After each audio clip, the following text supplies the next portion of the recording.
Remember last ball drops?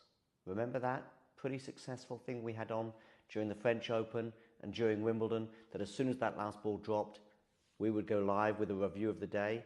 Well, for New York, we've got something slightly different. It's called the first serve.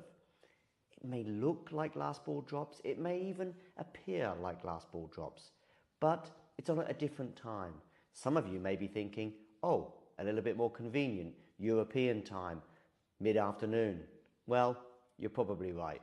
Anyway, it's coming your way every day for the next week or so, from probably until about around 4, I would imagine, 3 p.m. Central European time, 2 p.m. British Summer Time, and therefore 9 a.m. in New York, so Eastern Time, will be coming your way every day with a review of the previous day's action and a look forward to the day ahead, all here on Talkin' Tennis. So, make sure you like, make sure you subscribe, and see you at 9 a.m. Eastern Time every day during the US Open until middle of the second week, more or less.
Me too. Somehow it seemed even more crowded today than day one. It was cloudy and humid, but the vibes on the grounds were stellar. Started on the infamous Court 5 with Matteo Berrettini, who put up a great performance to win against Ugo Humbert in straight sets. Next was Leylah Fernandez, who was fighting back in the third set but couldn't get it over the line, losing her first round match to Alexandrova.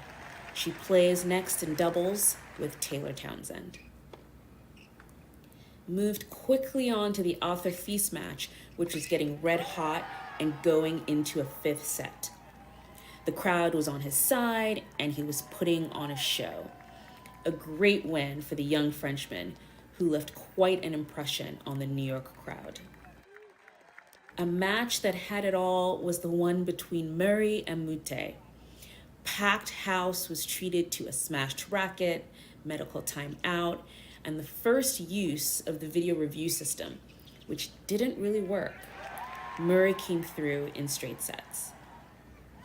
Other notable matches on the grounds today: Monfils, putting on a show under the lights in New York, is through to a second round in 4 sets. Ubi Urkac and Grigor Dimitrov both had to come from 2 sets down to win in 5. Matches to keep an eye on for tomorrow. Court 17 is where it's at if you're an American tennis fan. Coco Gauff and Mira Andreeva open up Ash, and Ben Shelton and Dominic Thiem will be the blockbuster event on Louis Armstrong.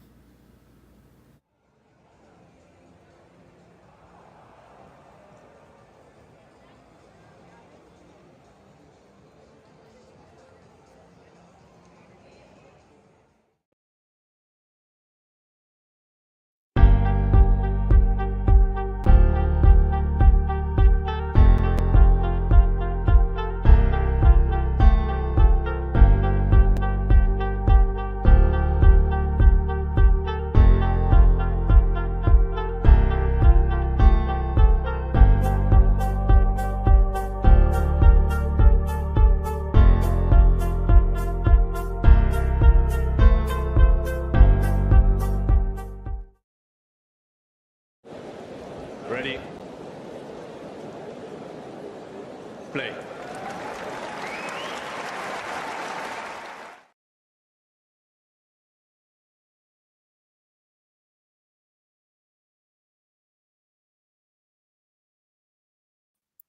I'm on mute again. I've only been doing this for a year, ladies and gentlemen. Anyway, I was just doing my usual intro. I have Casper Ruud and Zhang warming up.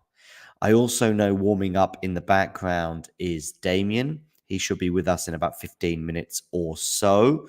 I hope you enjoyed the show that we had on earlier today with a multitude of guests and hosts and contributors. Of course, we had Jack and Nick seeing us out. We also had a wonderful appearance from Tom, and kicking us off was James, of course. So that was a stellar lineup. I hope Damien and I can at least do half as well as they did during their stint. Great to have some of you on board already, including some regulars like Jake, John Teal as well. Thank you for joining us on Facebook. Make sure you hit the like button as we bring you all the tennis action from the last few hours of play, although actually really it's probably more like the second half of play from New York. One match we will not be bringing you is Elena Rybakina against Ayla Tomljanović. Sadly, Tomljanović has had to withdraw. I cannot tell you exactly why, but it's a real pity, bearing in mind she's only played one match all year. It would be great if somebody in the live chat, if you had any ideas on why Tomljanović wasn't able to take the court, unfortunately, against Rybakina. Rybakina, of course, progresses through to round 3, where she will play Chastea. So off she goes. Zhang, by the way, beat JJ Wolf in the previous round, although he did make heavy weather of it, bearing in mind he was up 2 sets and a break and ended up having to squeeze through in 5 over the American. But I do know that Damien fancies Zhang's chances today up against Casper Ruud. Let's see. I also know on the other flip side, Tom has Zhang in his... Sorry, he has Casper Ruud in his semi-final, I think, losing to Novak Djokovic. So two very different expectations, let's say, of the Norwegian. I'd probably fall somewhere in between. I think I have Casper going out in rounds 3 or 4. Really nice comment there from Jake regarding Nick. Yes, indeed. It was a stellar lineup, I think, starting with James and ending with Nick in so many ways. A pity, though, what happened with Dominic Thiem and Shelton, because I think that was starting to look like a really exciting encounter. Dominic Thiem, I think, was up 4-2 with a break. Hey, Nerlan, great to see you here. Nerlan, fire your questions away in the live chat, and I will do my best to respond to as many of them as I can, as I see Casper Ruud's father and coach Christian in the crowd. And don't worry, Nerlan, your buddy Damien will be here shortly.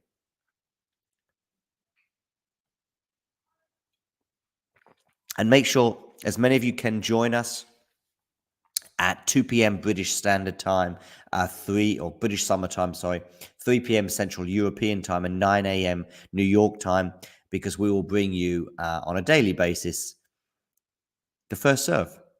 So make sure you join us for that every day. Damien and I were doing it today. Actually, I need to think about who is going to do it tomorrow. I hadn't even given it much thought. Dominic Stricker, by the way, what do we think about his win today over Stefanos Tsitsipas?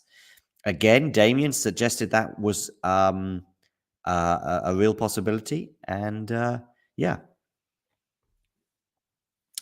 it happened. So Tsitsipas goes out in New York early again.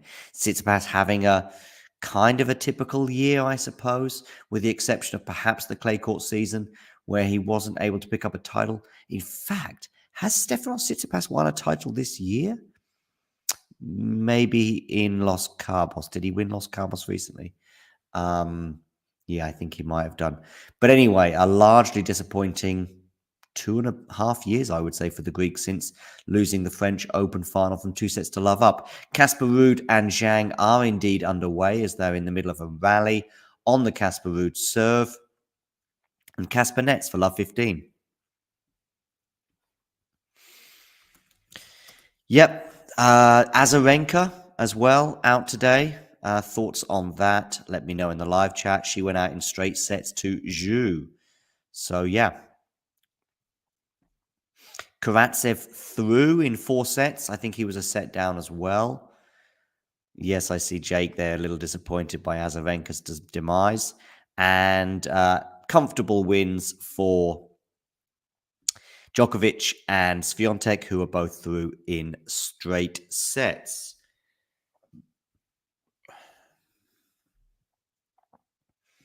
What do we think about Tsitsipas, though? Where are we at with him right now? Not in a great place. Yes, he possibly overachieved at Wimbledon, beating Andy Murray. Andy Murray, of course, will be in action tomorrow. But yeah. Drogay against Mensik is just getting underway as well. There we go. My scoreboard for Ruud-Zhang here isn't updating, but it's actually 15:30 on the Casper Ruud serve. For those of you just tuning in, make sure you hit the like button, by the way. We need likes on our videos. Yes, indeed. In fact, let's have a think about who's going to do it tomorrow. No, Lan, I need to think about who's going to be doing it tomorrow.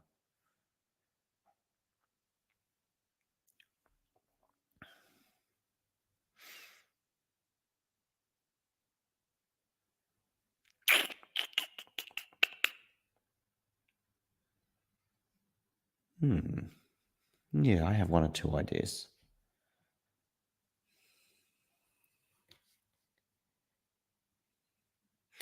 Anyway, we are on the Ruud serve here, and I think we have 15-40. We do indeed. What a forehand winner that was from Zhang.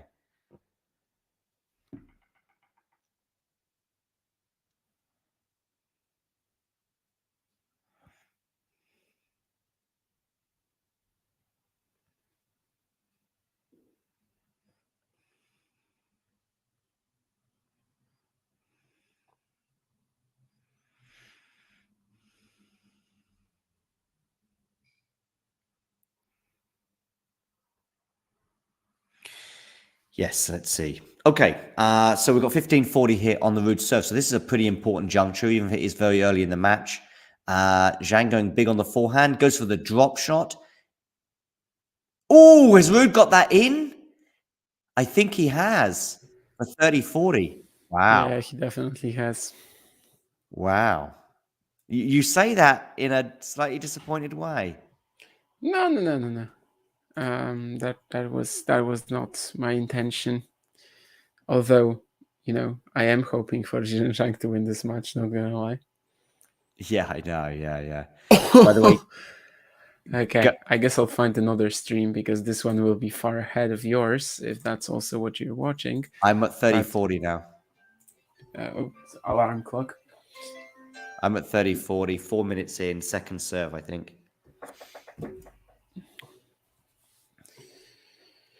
But I'm guessing a break is incoming. Forehand return, forehand from Casper. They're just exchanging forehands at the moment in a fairly biggish way. He's hit that out though, hasn't he? Yeah, juice. Yeah, that was pretty ridiculous. This stream though is gonna be a bit behind. I guess I'll be on the one that's ahead. Who cares? Ghosty is mocking Nurlan here, I think, in a friendly way, because Nurlan gets very, very impatient when people don't respond to his questions within about 30 seconds. Even if his questions are buried in the middle of A, 20 other messages that are piling in from various different people, and B, when Nick and Jack, as they were on the previous show, were just in the middle of a conversation. And within 30 seconds, Nurlan is like thumping on the table saying, why aren't you responding to my message? Yeah, last ball drops at 7 a.m. By the way, that would not work. That's No. where that's when I sleep this week. So no, I don't think it's it works. Possible, by the way, that Rinki Hijikata has just broken the top 100, but it's kind of tricky to count that. Since, of course, the new rankings will be there after the US Open, and you also have all the challenger points in the second week, but it is highly possible. I think this poll is closed now, but Djokovic basically seemed to be getting a lot of support in terms of likelihood to win the US Open, but for what it's worth. Coco Gauff, comfortable win today over Andreeva. I saw you tweeting that you did expect it to be a little bit easier than she had it at the French. Yeah, I don't know if I said that I expected that. I did, but I think I even said it on the show. However, yeah. I phrased it a bit differently, but absolutely. And it was a pretty sensational Gauff performance, and I think she will be happy to play Mertens instead of Collins as well now. Yeah. That Świątek Gauff quarter is just looking a lot more likely now.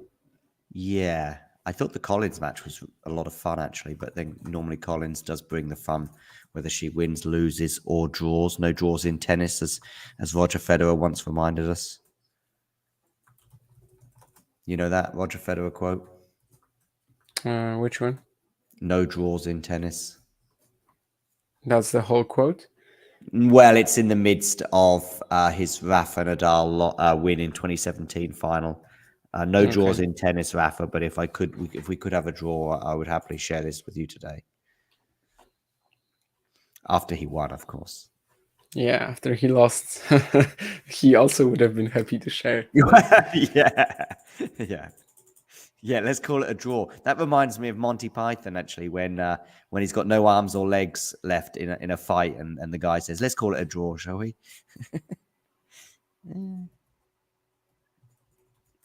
a film reference there. I know Max is a big film fan, but I haven't seen her mention Monty Python yet.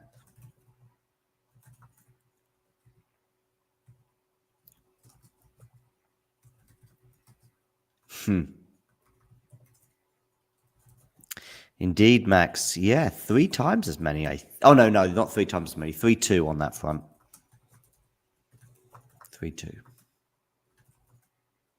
This is turning into a lengthy service game for Casper. I don't know if you saw the news with Tomljanović pulling out. Yeah, that's why Linette and Brady are playing, or Louis Armstrong instead of. Well, that's a tasty drop shot there from Rybakina-Tomljanović. Zhang. Lovely.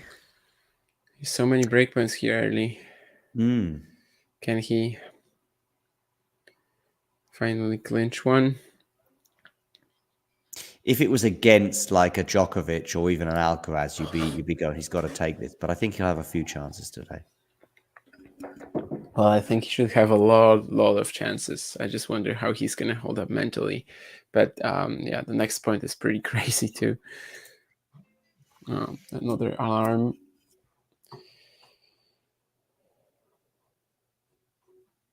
Good depth there from Casper.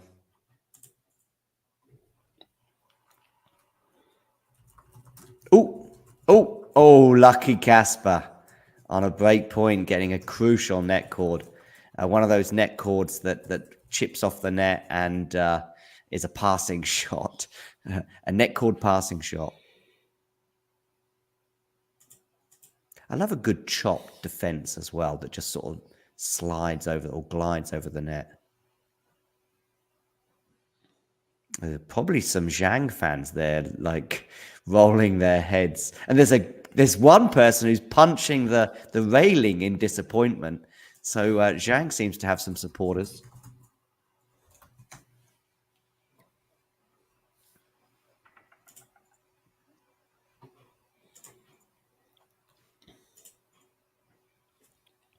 Yes. So Okay. Jake is watching Brady Linette. Brady Linette, that's good. What are you all gonna watch? Well, I am going to watch Ruud-Zhang, probably a bit of Menšik Droge as well, and then I also really want to see Wozniacki Kvitova. But when it comes to Brady Linette, I don't know. Maybe I could tune into that later. But the other thing, of course, that people in the live chat have to recall is that they're very lucky in that we never seem to have more than about 10 or 15 people on board at any one time, and so therefore the chat. But imagine if we had like a few hundred people. Well, we would unfortunately have to neglect a few more. Oh, is that landed in? This? Yeah. Wow. I thought it was just straight up break for Zhang, but apparently not. Juice. I mean, Jan just couldn't get a racket on that, I guess, despite his height. That's a good first game. Do you think if Ash Barty was still on tour, she would have still been world number 1? No. Well, possible. I don't know. Why not? No, Igor would have beat Goa.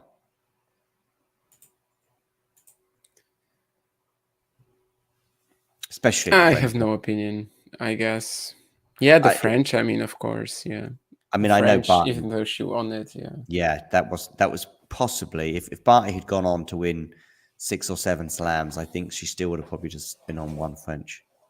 Yeah, it seemed like the French is going to be the toughest. It turned out that the US Open is the only one that she does not have. But of course, the French was first somehow. Casper holds in the end. Yes. The delight of his Formula 1 team. But I gotta say, he actually played pretty well to save all these breakpoints too. Some insane shots, the lob that barely went in, obviously the net court as well. But like he's actually playing very aggressively so far, which I think he kind of needs today. He needs to be more gutsy than he was against Nava, where he just didn't go for his shots, whatever happens. I think this time yesterday we looked at Novak's half of the draw and said there were, I think, 2 players, maybe three that could beat him. One of them was Marozsan, who's out, but one of them also is Karatsev, who is through. Are there any others left? I mean, Stefanos Tsitsipas wasn't one of them because he's out today. To the delight of quite a few supposed neutrals, Tsitsipas seems to have attracted a bit of dislike from quite a wide variety of fans. Yeah. I think he's backed himself into a bit of a corner. The Philippoussis effect has yet to yield any results as well. Well, it's not going to yield any results now, right? Well, he could still qualify for the ATP finals and win No, that. you don't, so you don't know what I'm talking about. So apparently they are going to stop their partnership. Oh, wow, already? Yeah. You're kidding. I mean, I read it on like Twitter, so it could be wrong, but I think it was like Greek Eurosport or whatever. Could be wrong, but that's such a Tsitsipas thing. Let me try to. Oh, the last alarm clock. Okay. But Badossa's going to be the new coach. Shit. How do you spell Philippoussis? Jesus. Oh, it's a tricky one. I to be honest with you, sometimes I just give up and just write whatever I think. I think everything is like doubled, maybe even. No. Not the L. The L can't be doubled, surely. No, I cannot. Anyway, I'm just gonna type in Tsitsipas coach into the. Jake's spelling looks about right to me, but yeah. Yeah, Philippoussis is one that I always mess up. But yeah, he apparently said that his partnership with Philippoussis, who is indeed 1L, 2 Ps, 2 S's, is over, and that he felt out of rhythm with only him on his team. So basically, yeah, right after the match, Tsitsipas announced that he's not going to work with Philippoussis anymore. That is exactly the chaos that he said that he wanted to avoid when he hired Philippoussis. But yeah, of course, Philippoussis is someone he's already fired once this year anyway, because he said 2's a crowd, or 3's a crowd. Sorry. Well, he basically said Apostolos Tsitsipas is a crowd, I would say. He also said that, but I'm going back 6 months when he fired Philippoussis for the first time. Oh, yeah, that's true.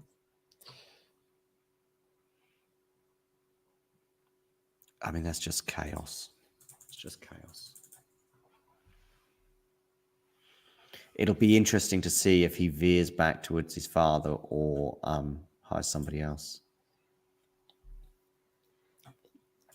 And yeah, by the way, Kirit in the chat's talking about being a Dominic Stricker fan. Today was a very good day for Dominic Stricker fans. You know, I don't know if I would call myself a fan just because, you know, I'm so goddamn neutral 99% of the time. But it was a feel-good win for sure. And yeah, the fact that we've been waiting for something like this for a long, long while. And obviously he has the talent to be winning matches on these stages constantly. Yeah, and also the style in which he did it, playing for 4 hours, you know, a player who generally is not known for his fitness.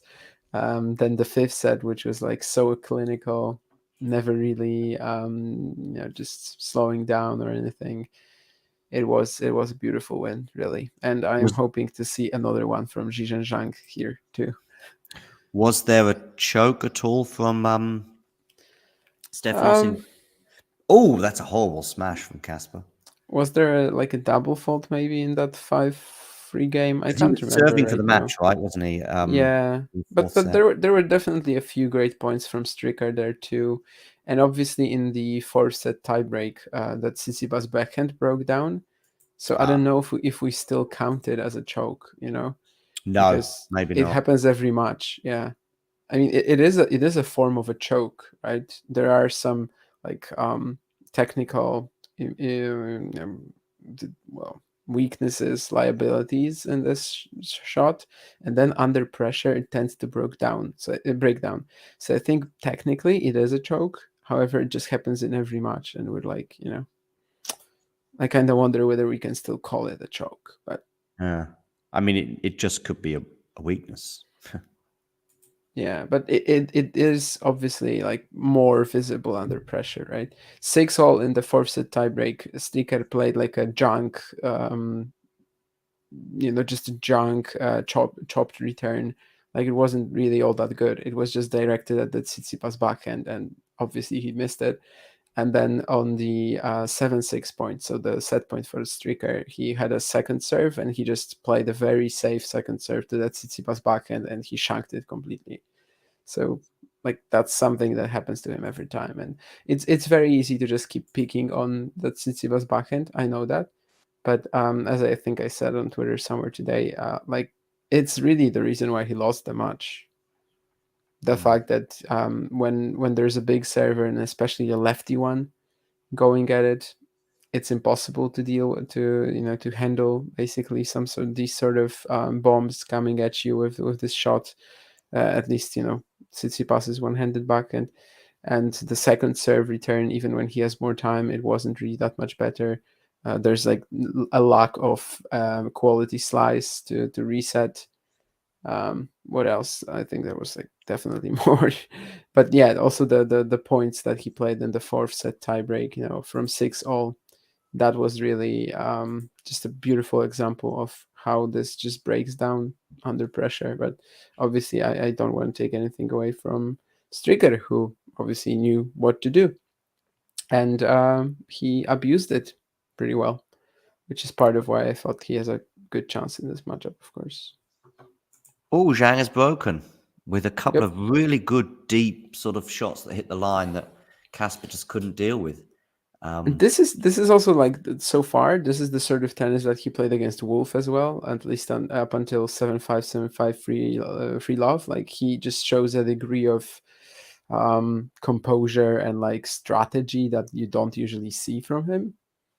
He's very often even like content just rallying with people, which is weird because that's not Ruud-Zhang usually.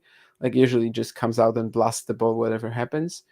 And he's also like pretty patient on the defense. I mean, if this continues, I don't want to say sky is the limit, because the sky is Djokovic and Alcaraz, but I mean, Rinki Hijikata awaits one of these guys in the third round, so it is really, a beautiful opportunity. Who did he beat? Fucsovics, and he lost 4 games. What? Basically, Fucsovics did not recover from that Korda battle. Wow. Yeah. And it's very possible, as I was telling you guys earlier, that Hijikata has just broken the top 100. But yeah, it's tricky to count that. Goyo, I am very certain about, because Goyo is also, compared to Hijikata, Goyo is right now ahead of Taro Daniel and Jason Kubler as well. And Hijikata is behind these guys. So like with Hijikata, I think there's still maybe some theoretical scenario where he doesn't break the top 100, but it is very, very likely that he will. I have obviously one more win gets him there regardless, but I don't think he's gonna get it. Maybe against Zhang, against Ruud. I have Avanesyan winning against Ostapenko. Let's see if that happens. I also had Daniel Collins, though, to beat Mertens, and that didn't happen. I did have Coco Gauff winning her match. But I think in the Tsitsipas section, I got every match wrong today, because I had Eubanks to win. I had Tsitsipas to win. There's another match in that sort of little mini section going up to the 4th round. I think I got that one wrong today as well. I mean, I didn't have Tsitsipas playing Stricker. I had Raonic playing Stricker, so. Yeah. I see that Tommy Paul is trying to mount a comeback. He's 2-1 down, but he was 2-love down. It's an interesting point from Sean. Almost impossible to prove either way. But I don't think that's the main thing. I don't think it's the main thing, but I think what kind of builds around that narrative is that there's some very, very good young tennis players, one in particular, that that is kind of happening. I do think Tsitsipas's form tailed off long before Carlos became a serious Grand Slam threat, because that happened basically a year ago. At the same time, 2021 US Open, Alcaraz beats Tsitsipas there already. Did he? Yeah, 7-6 in the fifth. Okay, yeah. And he kind of just ran out of steam there as well, Carlos, losing to Felix, I think, didn't he? He retired. He retired. Yeah. In the quarters. But I think with Tsitsipas, the main thing is just mostly the fact that he's not beating Alcaraz. He's probably not beating Rune or Sinner anytime soon. Like maybe Sinner he has had a pretty decent matchup against. Maybe Rune is going to be injured or something. But, to win a slam in the next 5 years or so, you probably need to beat two of these guys most of the time. And that's going to be kind of unrealistic for Steph, especially against Alcaraz. And also, even guys like Stricker. And right, exactly. And guys like Stricker are beating him. Rune in French Open 2022 is beating him. He's never going to win Wimbledon. That's for sure. He actually has the worst record at the US Open, interestingly. Yeah. Which obviously is just such a dichotomy between his results at the Australian Open, the other hardcourt slam. And I was just looking at, because I was just writing a match recap of Stricker being Tsitsipas, and I was just looking at who Tsitsipas, what sort of losses did he have since the 2020 US Open in New York. And it's of course, 6 match points against Coric, 7-6 in the fifth against then 18-year-old Alcaraz, and last year the shock exit to Daniel Galan, right? So it's really it's not explainable in any way. I remember having some conversations about it, even on here on Talking Tennis. Maybe it was around the Australian Open, when we were just thinking, why is Tsitsipas so good there, and why does he suck at the US Open? I honestly cannot explain it, because he played pretty well today. He was just pretty unlucky to run into, elite talent who's just sort of looking for a breakthrough win like this. But yeah, I cannot really say that he played so much worse than he did at the Australian Open, for example. I don't think that's really true. He probably did play a bit worse, but the difference should not be that huge. But yeah, so it's something I don't really understand, haven't been able to grasp as of yet. No, I posited during the Australian Open that maybe there wasn't quite enough of a sample size, but that was during the first week of Australia, and he gets to the final in Australia, and today he goes out in the second round of New York, so it is adding to that. But I think there's a wider malaise with Stefanos that with every slam that passes, the likelihood of him winning one actually is receding, whereas it should be increasing.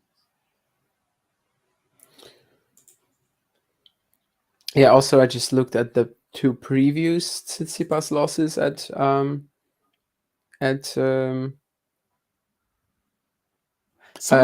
US Open, and it's Medvedev and Rublev, actually, very early. 2018 he played Medvedev in the second round, and then 2019 he plays Rublev in the first round. So the first 2 losses, I think, nothing that you can blame him for. But since then it's been very brutal exits, even if against wonderful players. Alcaraz, then 18-year-old, but still it's Alcaraz. Then you have Stricker, and then you have Coric. Maybe it's a bit worse, but it's still a matchup that Tsitsipas has been struggling with. And of course Galan is the main villain in this group, where you're still what, this really happened? And Galan obviously played a very inspired match, but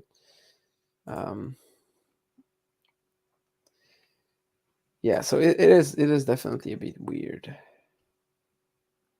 Ruud has held despite having to face another break point. So On Ruud's serve, there has been pressure on each occasion, and Zhang, I think, held comfortably. Yeah, I mean, I could talk about Stefanos all day. On decisions on the outside that just don't seem to make any sense.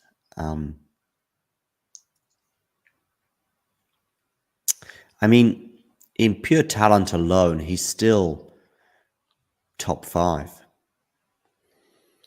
Maybe if you, I mean, I know there's the backhand and the return. What does it even mean? I mean, pure talent alone.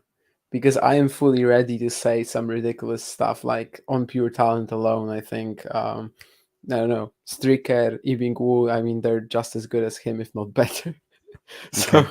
So what does it mean? Pure talent alone is the question, which everyone. I mean, always okay, struggles with. the guy that beat Roger Federer at the Australian Open in 2019, that guy we thought was going to go on and win Grand Slams, and it was just like a case of when, not if.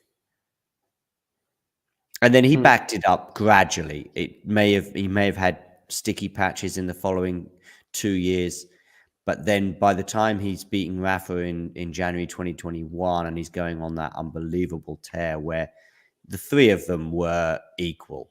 Him, and for about a year, he was pretty much the equal of Rafa and Novak on clay, and sometimes on clay. Yeah, on clay. Yeah. Thank you, Ghosty, I suppose. I'm trying to look for Hurkacz Draper in the schedule for tomorrow, and I cannot find it. Am I wrong? Am I an idiot? Am I not seeing something? Have you got to go on the next day because it's a night match? No. It's like a schedule with everything. Oh, okay. Hurkacz Draper. What I have is they are first up at 5 o'clock on court 12. Okay, so it's simply not on this screenshot. Okay, because court 12 is like bigger than some of the other courts, and this is just numerically. Okay, so I am a bit of an idiot, but also it actually wasn't on the photo that I was looking at. So I guess that's good. Yeah, so 5 p.m. tomorrow. Okay. Jen Brady is already up a break on Lynette at the beginning of their match. Yeah, I'm afraid that that's how it's gonna look. I mean, I'm not really afraid. I kind of want Brady to win anyway. She's the more exciting player. Yeah. Hands down. Droguet has also taken the first set against Menchik. And as I said yesterday, I think that would be a bit anticlimactic. I really want to see that Menchik Fritz, 18th birthday show. That would be good. That would be a big story. Did Droguet not qualify in such spectacular fashion?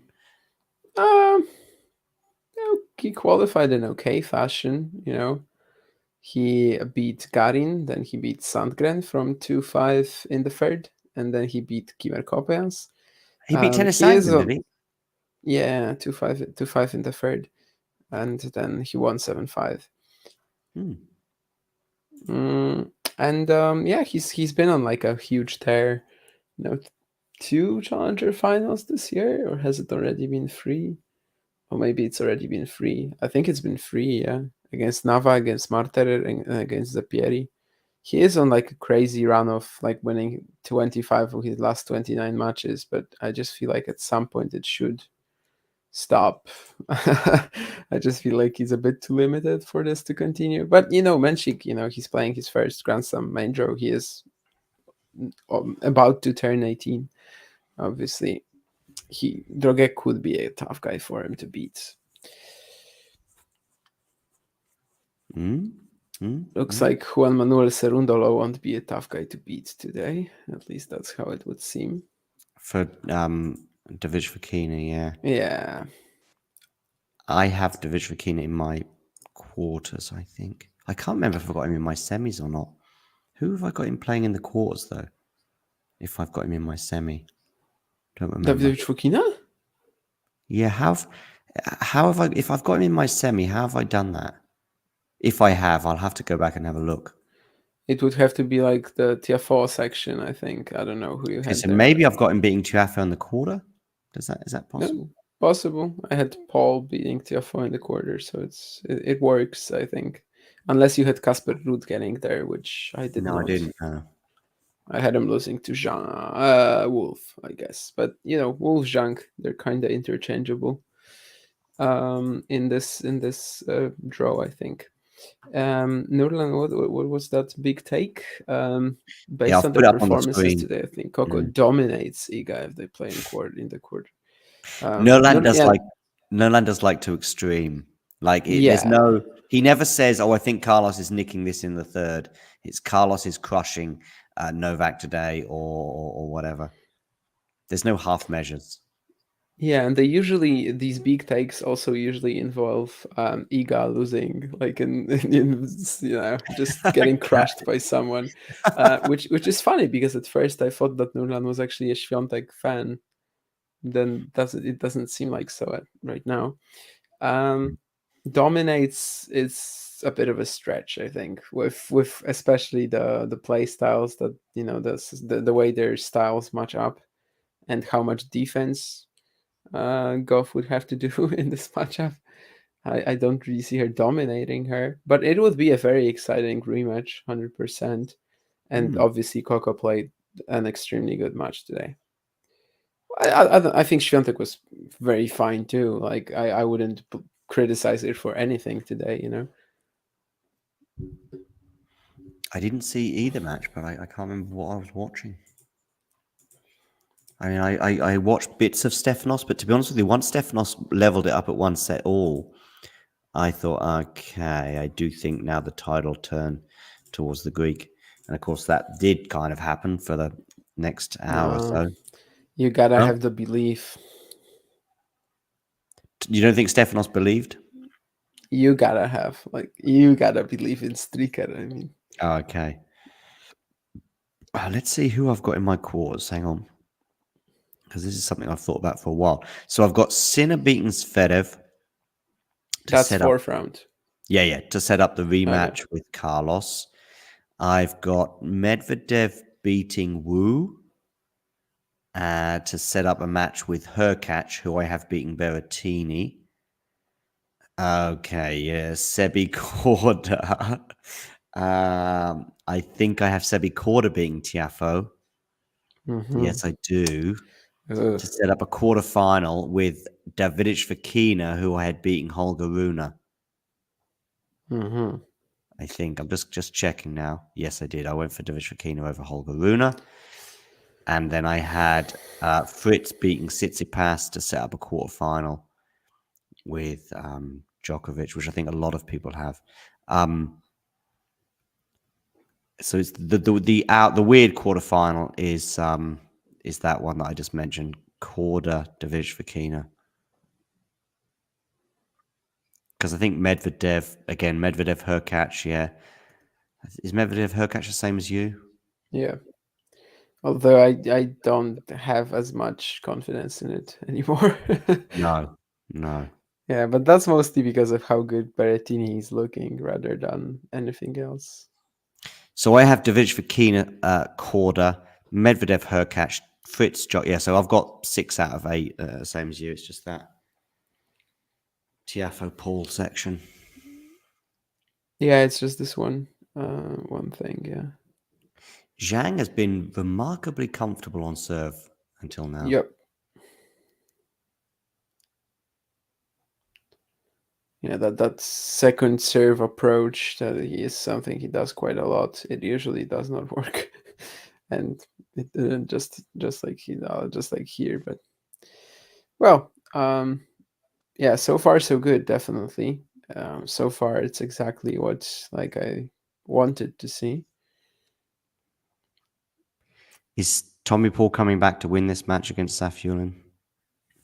I kind of hope so. I think he just will bring more to the event, but not watching that, how am I to know? But yeah, I think he can bring more to the event in the form that he's in. Safiullin, obviously a Wimbledon quarterfinalist, and I could see the courts working pretty well for him. But This is a very interesting section as well. If Safiullin loses, I mean that you might get your Davidovich-Fokina pick actually going deep then, if that happens. I would still. I don't know. Like it's just gonna be very open. I think if Safiullin beats Paul, Shelton Karatsev, that's quite a weird matchup as well in round 3. Like weird in a good sense. I want to watch it. It just feels a bit otherworldly, like in the sense that Who does the winner of that play? didn't. Yeah, Paul Safiullin or Serundo Davidovich-Fokina. So, Okay. So Davidovich-Fokina against either Shelton or well, if he beats Paul or Safiullin.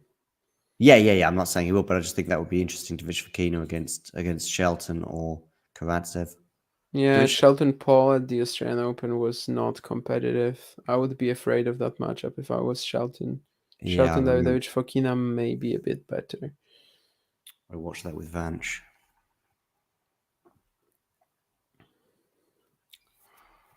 And of course, Vesely Djokovic seems like a possibility right now, which would be so exciting. But I am afraid that by the time Vesely might get there, he might just be, way too tired to have any shot at Novak. Vesely's playing right now? I mean, he won today in 5 sets again. Oh, so he's had back-to-back 5-setters. Who's Novak playing next? Jerry. God. I mean, I don't know why. I don't know why I'm lamenting it, because I knew it would be a comfy one. Actually, like I think he might make him work a bit. Like I think it might be one of these matchups like Novak has with, I don't know, Fucsovics, where basically they push him for like a set and a half, and then the inevitable happens. But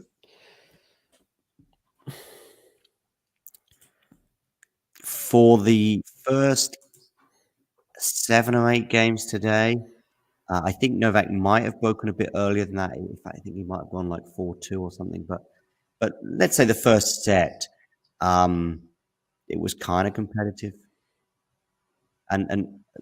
but Novak always felt like he was just keeping him at arm's length. Casper Ruud has held for, I think, 5-4. Yeah, I did not see any of Djokovic Zapata Miralles. I don't like wasting time.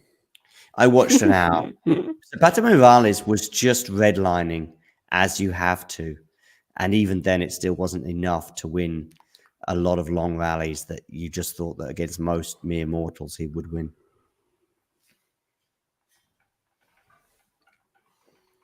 Let's see if... Yeah, let's see if your man Zhang can serve this out. Yep. If he's going to be as comfortable as he was the whole set on serve. I am really not sure how Zhang is going to hold up mentally if actually like there is an opportunity for him to win this match, because as you guys probably know, winning, especially at Grand Slam level, has been an issue for him. Like he wasted 7 match points against Van Rijthoven, and obviously he had this big choke against Van de Zandschulp. He almost choked the match against Wolf away. And even in some other events, like at the beginning of the year, he had this huge streak of going a set and a breakup and losing, and it was not to main tour players. It was Van like Rijthoven was Wimbledon? No. US Open here last year. Oh, okay. Van Rijthoven won a couple of matches here last year, did he? Just one. Then he lost to Ruud. Okay. I think Zhang would have beaten Ruud, but I don't remember seeing Van Rijthoven this year. Yeah, because he stopped playing in Rotterdam, maybe. Okay. During the Australian Open qualies, he retired with back spasms to Ridi. And then I think he played like Davis Cup or Rotterdam or something like that, and that was basically it. Obviously, he wanted to come back for Hertogenbosch, but then it turned out that he can't. He had another surgery. Apparently, he's also not working with Sisling anymore. So yeah, it's gonna be a big mess. He has already had that. Like, it's not the first time in his career when he just has to skip a year, basically. I once got into an argument with a Polish journalist about Van Rijthoven in the press office for the Warsaw 250, because he started saying that Van Rijthoven was in college.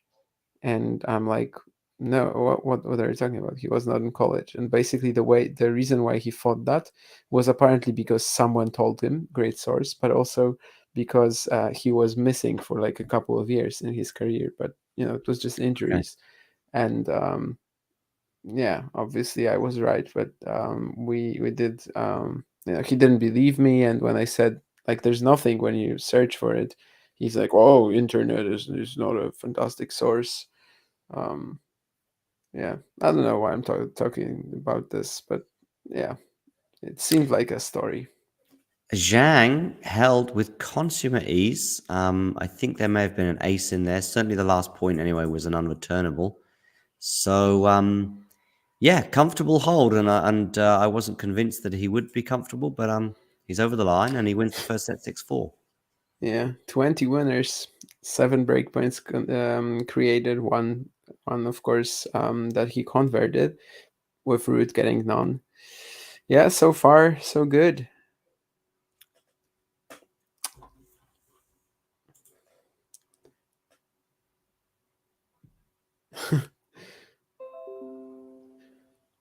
Yeah, the ZZZ from Kirit is not actually a signifier that he's about to go to sleep because we are boring him. It's just Zhang. Ah, okay. Yes, people call him Triple Z, for example, or just Z. And also, this is a nickname of his, Triple Z, because he likes to sleep a lot, apparently. Okay. Yeah, he does come across as a bit laid back, let's say. Yeah, I would say so. Away from the court, anyway.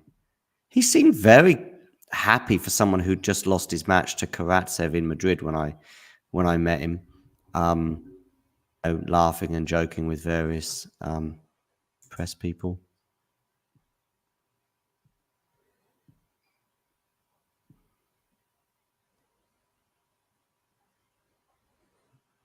Yeah, once I was even able to see like another side of his, because he had an argument with the umpire during a match, and then they were also like continuing after they left the court. Oh, okay. And there he was actually kind of scary. Okay. But yeah, my other interactions with him have been, well, much more pleasant. Tiafoe's a break already on Ofner. Yeah, Ruud starts with a rough shank. I actually want the Ofner-Tiafoe to be pretty quick because I want to see Wozniacki play Kvitova, and that's of course directly after that match. Although I don't think it will be like a total speed run.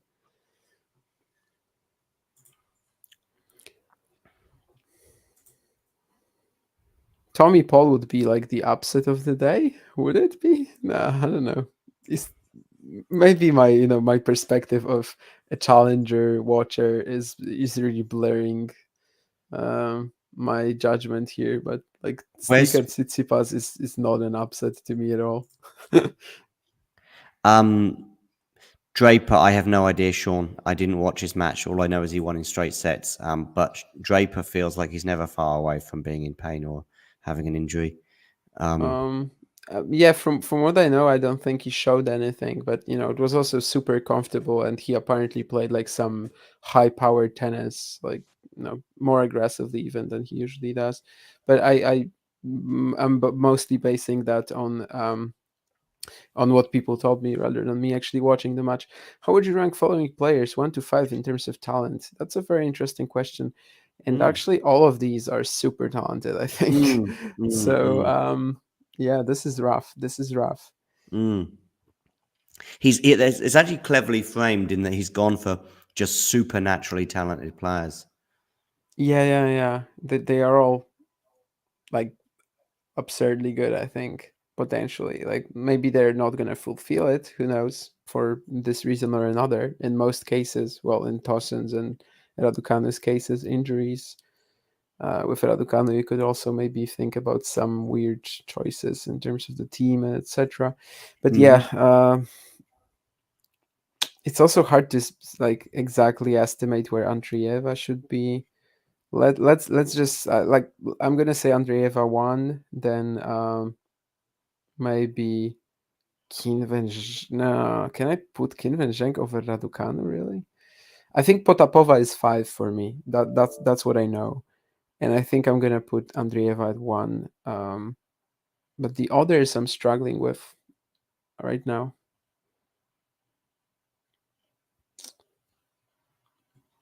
I don't know. Yeah.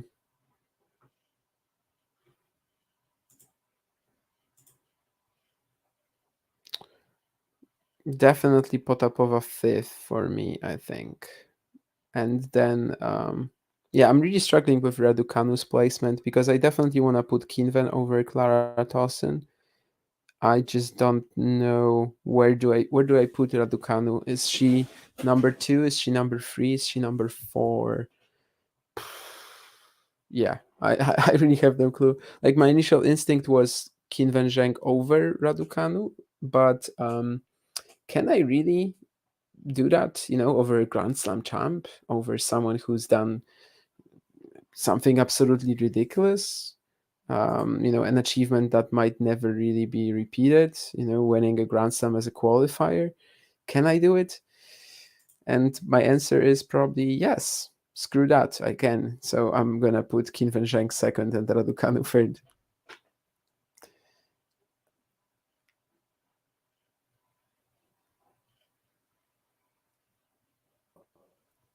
Oh, that's a good one as well from it's a good one as well from Jerry. Which Greek player is more likely to win Grand Slam, Tsitsipas or Sakari?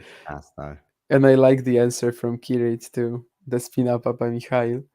And Potapova, I feel like is just the least special of them all. I don't feel like she's as good a ball striker as the rest. Nerland doesn't like your Potapova at 5, yeah. Yeah, I just feel like she's not that good a ball striker compared to the rest. But again, then talent is something that for different people would mean different things. Like me, I think I'm mostly looking at like shot making, aggression, ball striking, aggression. Yeah. So I would say Potapova for me is the least special of them all. I think she is like the most, regular tennis player, and all the others are like kind of mind blowing in their own ways. I'm guessing, Ghosty, that Vanch is 1 to 5, and then there's the rest. That's my answer to that question. I think Vanch is the one who has demonstrated the most. I think he's played players that are currently on the tour, even so. Yeah, but like when he was in the juniors, and Jack coaches tennis, so maybe Jack is the only one who would maybe have a shot. I don't know. I have no clue how Vanch plays, but I know what you mean. For me, I would just feel like because of that. I mean, I know he said it's juniors, but Vanch is not exactly. It's not like Vanch is 50. True, but it's also not like his like training. Let's see. I have no idea. I'd love to play some of these guys. Jack, especially, is probably the most. All of them. One. We should just do a tournament. I would love to of talking tennis. Yeah. Obviously, it's never gonna happen because like, where do you get all these people together? Exactly. But... Yeah. The European contingent, maybe one day. You never know. Yeah, like at Wimbledon or something, it's possible, but it wouldn't be everyone for sure. Yeah. No. Zhang just saved his first break point of the day.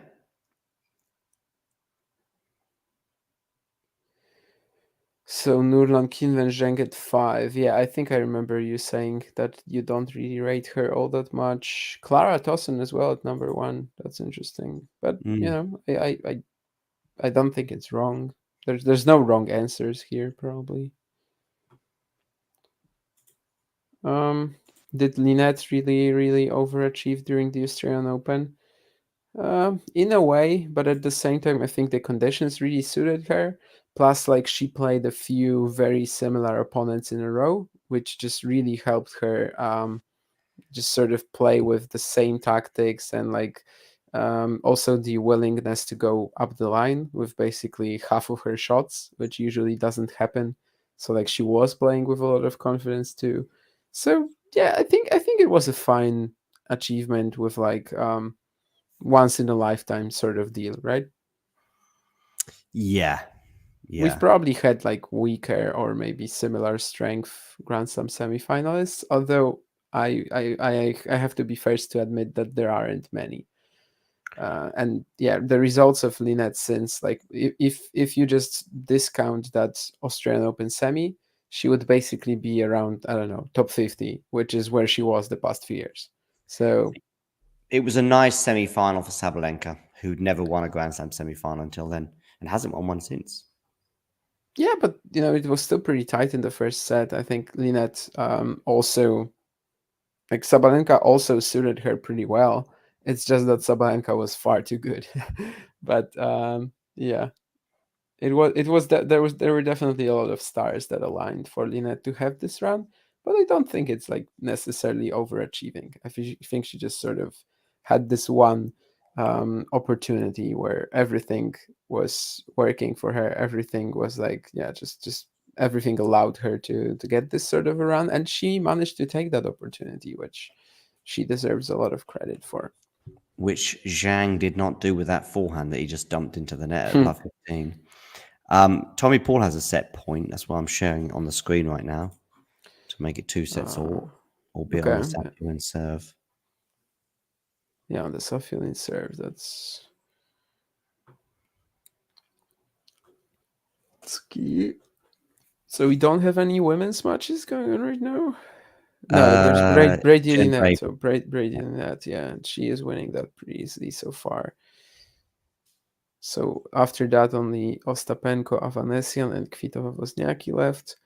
And on the men's, only one match has not started yet, and it's Varias against Fritz. This one should be short, right? Yeah, I think Fritz has won that, yeah. Can't possibly imagine Varias pushing him on hard, I think. Although, I also couldn't possibly imagine Brandon Holt beating him in New York last year. Yeah, first round. And could you imagine Safiullin pushing Tommy Paul to 5? Because that's where they're going. Well, that I already had to imagine when Safiullin went 2 sets to love Yeah, up. 2 sets to love up, yeah. I mean, why not? I think somewhere I said that like Safiullin loves the conditions here. I think, but at the same time, yeah, just that combination again of like slow and quick. I think he really excels in it. At the beginning of the year, there was this challenger that you went to even in Koblenz, right? And like the courts were slow as molasses there. Like they were absolutely awful until maybe the end of the week when they sped up a bit with play. But yeah, I just thought that Safiullin might have a really good understanding and like, yeah, just really good game for these conditions. But at the same time, I just believe that Paul isn't too good. Like Paul's form is just too good. And yeah, so I wasn't really expecting it to go 5. No.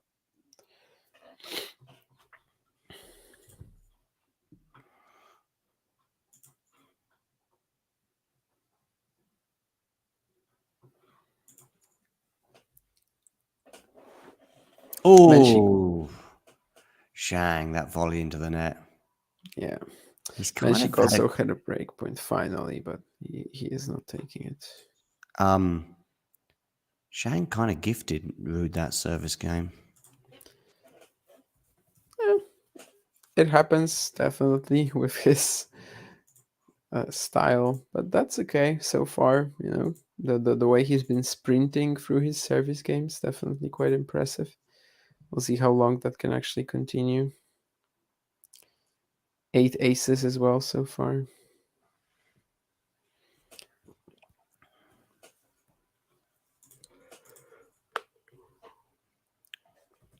Ghosty's happy with Tommy's resurgence. Yeah, I'm usually not that big a Tommy Paul fan, but I really wanted him to go deep here.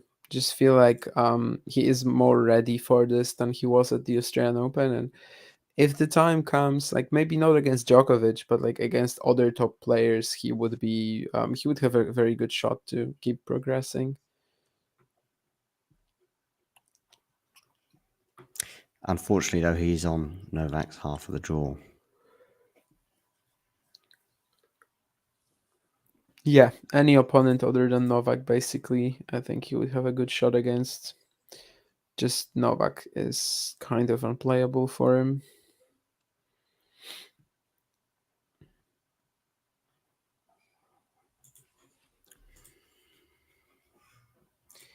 Yes, there are 3 or 4 players that are tricky for Novak, somewhere between tricky and very difficult for Novak. Obviously, Carlos falling into that category, but they're all on the opposite half of the draw. Even at the beginning of the tournament, I just don't really know where a defeat was coming from.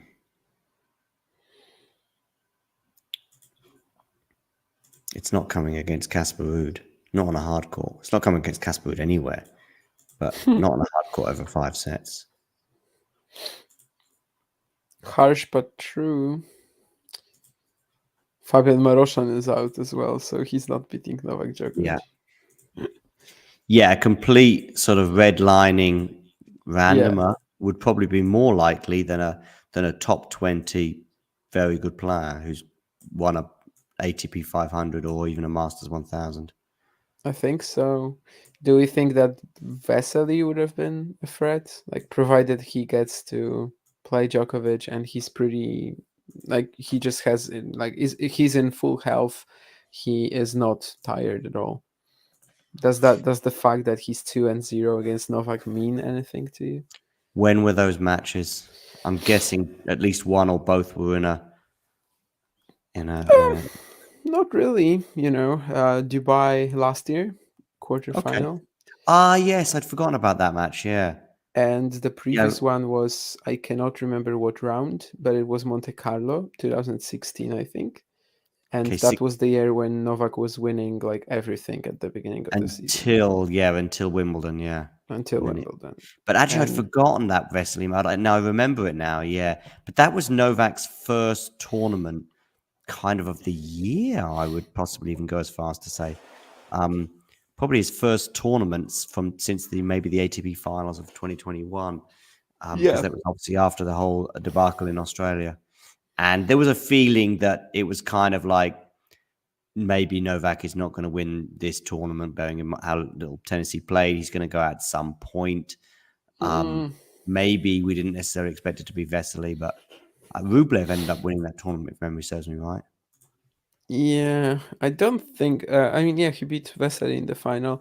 I'm not sure that feeling really existed though back in the day. But of course, we kind of. Maybe it was just me who had that feeling then. But maybe his match before that Novak had was a bit more of a struggle than you might expect. Yeah, I'm just checking that, and like he beat Musetti and Kachanov in straights. Okay, but maybe I was watching those matches thinking, maybe he went a breakdown. Maybe it was a struggle at some point.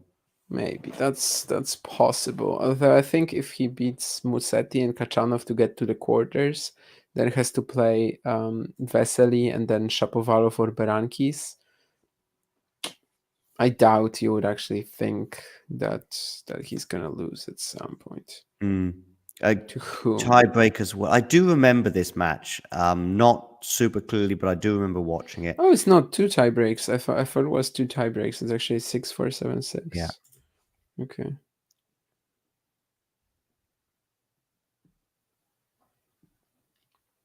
And 2016 Monte Carlo, that was the second round, and I think that was the first match that Djokovic played in this event. And Vesely beat him, which was like a huge shocker early on in 2016. Because, early on in 2016, Djokovic won Doha, Australian Open, then like had a retirement against Feli Lopez, but then won both the Sunshine Double events. And actually, after he lost to Vesely in Monte Carlo round 2, he also won Madrid and the French Open and lost in the final of Rome. So, yeah, before Wimbledon, he was basically winning like next to everything. Vesely and Murray were his only completed losses until Wimbledon. So that upset was like truly monumental. And the funny thing is, it actually wouldn't matter. Like if they play tomorrow, they can only play on which day? On Monday, I guess.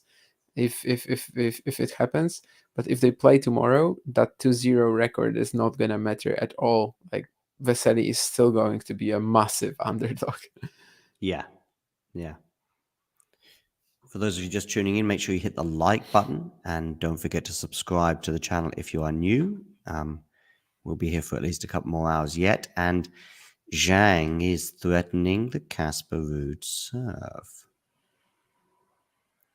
A set and a breakdown. Now that would be a step. Yeah, and he just had a very easy backhand. Oh, well, very easy, maybe not, but like a mid-court backhand to get 3 breakpoints up. But yeah, so far, Casper is constantly in trouble here. Yeah, because don't forget the first game of the match when Casper, I think, saved 4 breakpoints from memory. And I think Zhang has only faced 1 breakpoint so far on his serve. Crazy point if Ruud made it. I don't know if I'm gonna spoil it to you, but definitely a fun rally as well. And yeah, the reason why I'm constantly saying that, like, I really like these quick/slow conditions for Zhang. Hit through anything, but at the same time, when he's playing on like a quicker court, people can rush him for sure. He hates playing indoors, for example, and yeah, but like the combination of this being fairly quick, so that his aggressive shots actually do damage, but at the same time also the fact that he just hits such a heavy ball. Koblenz, I think, by the way, was also going to be one of his best possible courts, but he lost to Zdenek Kolarz, and this was among that. This was that moment that I mentioned earlier, where Zhang was just losing every single match from a set and a breakup, like 3 or 4 in a row, and they weren't against like main tour players. They were to Trungelliti, Kolarz, someone else, maybe Alex Lazarov. I'm not sure now. Mensik has a set point to make it 1 set all. Yep.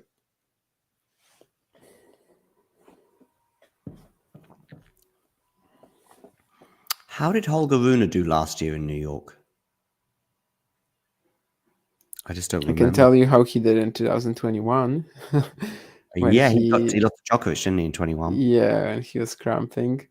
But 2022... No, that was the first round. Oh, first? I just remember being on what I thought was a Monday. It might have been a Tuesday, of course, but I remember thinking it was a Monday, and therefore thinking it might have been the 4th round. It might have been a Monday or a Tuesday, yeah. He was on a 13-match win streak, winning 2 challengers in a row and then qualifying, and then of course played a fantastic set against Novak, but was not able to maintain it. And last year, Holger Rune, let me think. Let's not spoil that. But I don't know. I'm completely baffled. Yeah, I just don't remember. I'm just wondering if he's losing points because of his early or his first round exit. He didn't go far anyway, that's for sure. Yeah, like not super deep, definitely not. Was he one of the guys who just sort of woke up at the US Open a little bit? I don't remember. No, it was Shapovalov who lost to Rublev, but maybe Rune also made the third round and like lost to Nori. Is that right? He lost to Nori in the third round. Did he? Rune lost to Nori. I don't know. That's what I would say. But okay. Yeah, I remember that Shapovalov 5-setter with Rublev. Yeah, that I remember too. I think you watched it live, didn't you? No, I didn't. No, but it was good. But someone did, because you were there a bit later, right? Brian was. I was there from about I was there by the Wednesday, definitely, because I watched Casper against Khachanov on the Friday, and I also watched on the Wednesday. I watched Pliskova, Sabalenka. Okay. And Tiafoe. I definitely remember someone telling me about. But Brian, I think, could have been, because he was there around that time last year. I like Brian because he's got a soft spot for Rublev as well. Yeah, what do I win? Because it was indeed Nori beating Rune in round 3.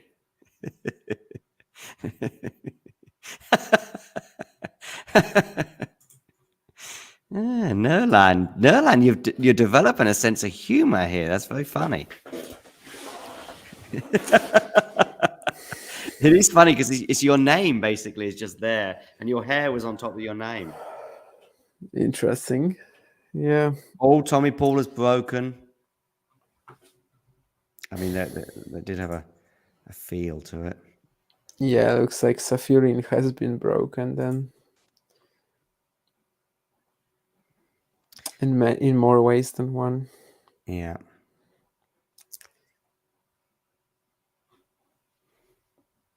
And Casper Ruud held, I think, didn't he? Yep. In the end. Needs to start getting something going on the Zhang serve, but it's not going to be easy if he keeps serving like this.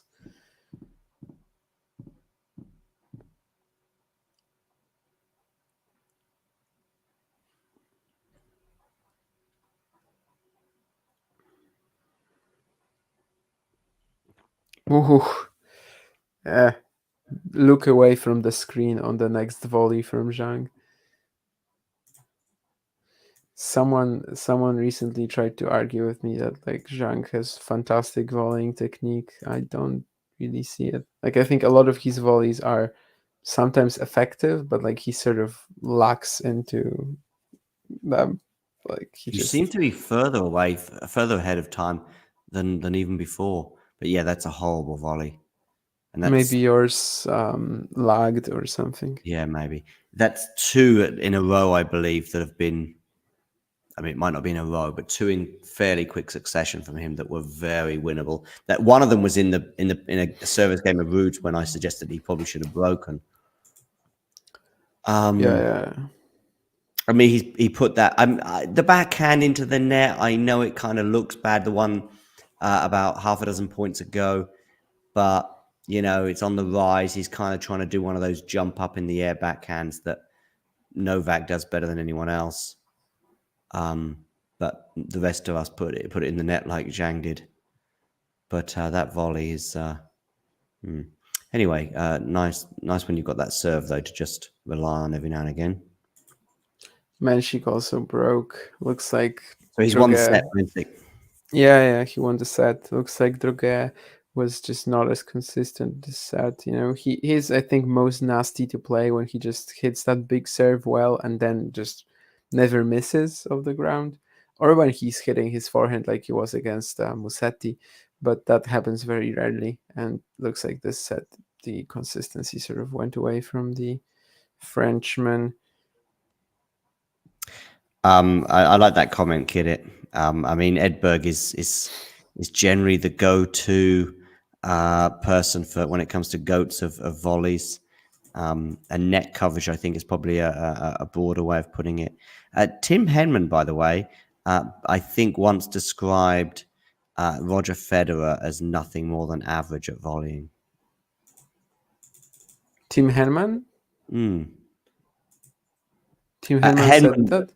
Henman's a good volleyer, kind of thing. Sorry, Henman said that? About Federer, yeah. About Federer. That's interesting. Like, he's not saying he's bad, but he's just saying he's not the rest of... Yeah. I think he might have been asked to give a score, and I think he might have given him a 7 out of 10. That sounds like BS. Like when it comes to doubles volleying, you know, a very different type. Like I don't know, reactions. I don't think Federer was actually the very best, but like in terms of just singles, touch, also like the ability to just come up with some incredible pickups of your shoelaces, and also just the sort of ability to approach the net in singles play and just find a very easy put away volley. He never really missed them either. Like, I don't know. Sounds pretty stupid. Yeah, controversial certainly. And maybe Henman was just in a bad mood that day. I don't know. Well, Henman would like to think that he was better. Yeah. Is a debate that you could have. Yeah.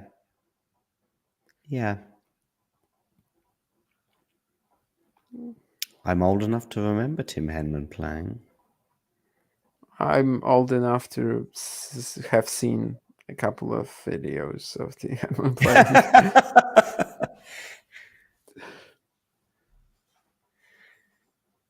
Ghosty, I'm sure, is not old enough to remember Tim Henman. He stopped watching tennis for 20 years when Vitas Gerulaitis retired. Yeah.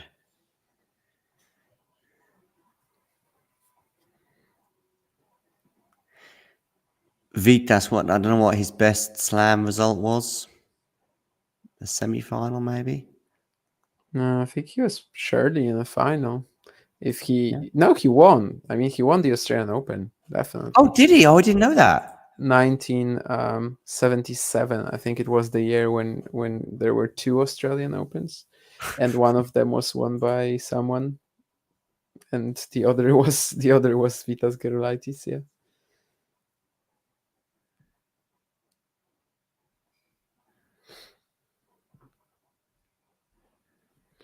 There's some more not fully clean volleying from Ruud-Zhang. This time he made it over the net, but if it was just a tiny bit better, he could have broken.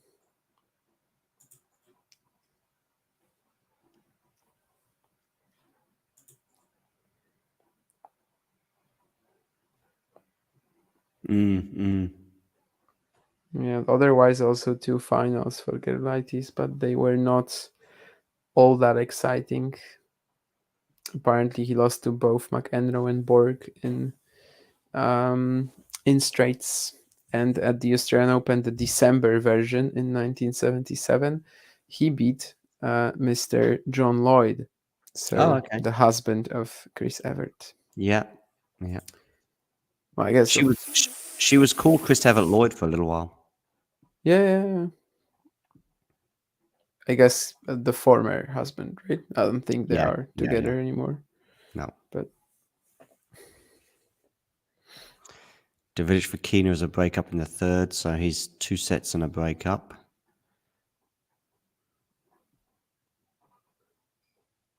Zhang has another break point on the Ruud serve. I mean, from memory, Ruud has had 1 break point on the Zhang serve. I would imagine Zhang has had probably getting close to double figures on the Ruud serve. Yeah, I think it's already double figures, and it's definitely been just 1 for the Norwegian. For Ghost. It's a good nickname for Casper Ruud. The Ghost, or the Friendly Ghost. Yeah. So Alice Kornet playing doubles right now with Poland's Katarzyna Peter. Yeah, Peter got her ranking to like 70 or something, but when I watched her in doubles recently, I was shocked that you can play like this and be so highly ranked in doubles. But I guess it's a problem with this side of the sport as a whole. There are definitely quality doubles players on the WTA side, but I think there are a lot of pairings as well, which are high ranked, and they just have 2 singles players who know nothing about doubles. Good rally going on here with both of them leathering the ball. Oh! Wow, what a point. Not always high on quality, but certainly high on drama and net chords and reaction volleys. I mean, I guess there was one from Casper where he just reacts extremely, anticipates. Maybe Zhang should have done better. But that was a good point anyway, that Casper won. No, that is spitting fire.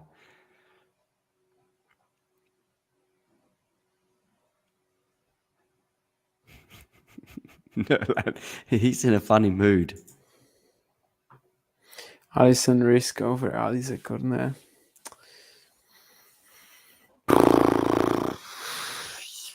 Why not?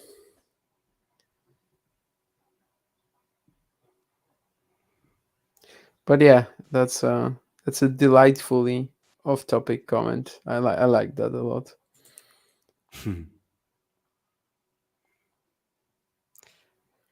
Ruud had a game point, but it's now back to deuce. There's been quite a few points that I recall today where Zhang must be getting incredibly accurate depth that is kind of deceiving Casper. I'm not sure if Casper might feel tempted to go back even another few centimeters.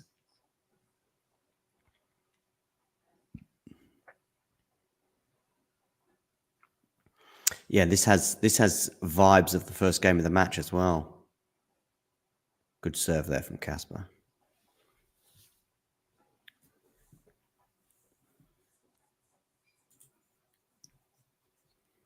This has vibes of every single Casper Ruud service game in this match so far. Tiafoe is up a double break in the second set on Ofner. So I guess that means that maybe, just maybe, Kvitová-Wozniacki can actually start at a decent time.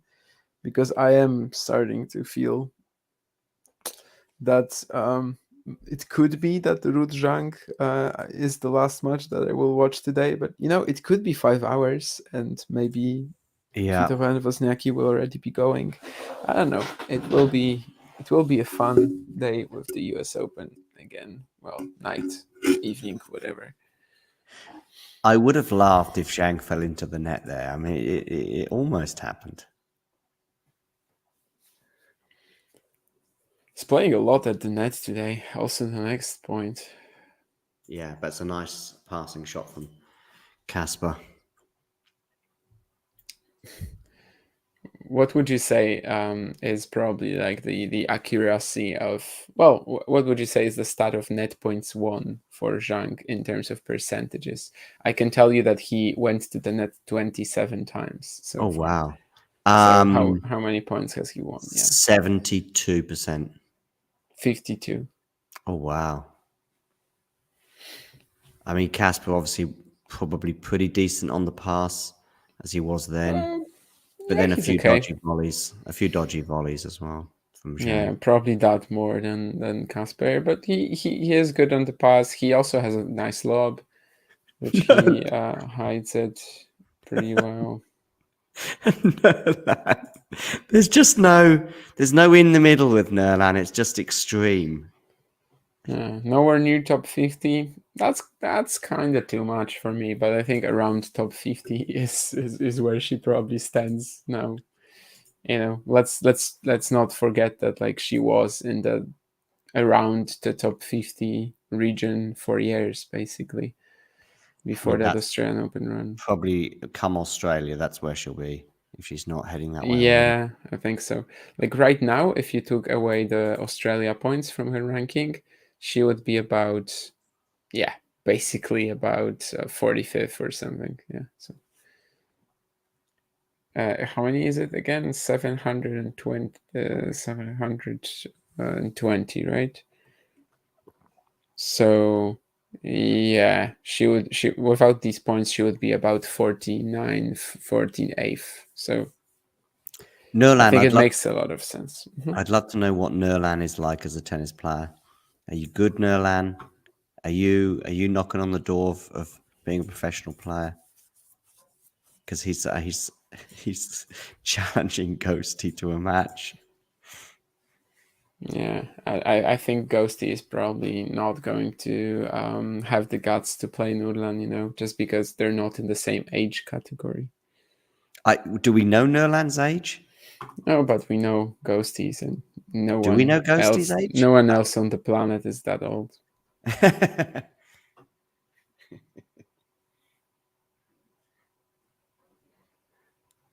He remembers Vitas Gerulaitis playing live, that already kind of tells you. Ghosty was his coach. Yeah, famously. Apparently Ghosty looked up to, apparently Geros Gerulaitis looked up to Ghosty. Ghosty was his hero. He had posters of Ghosty on his wall. Ghosty suggested the nickname the Lithuanian Lion to Gerulaitis. Yeah.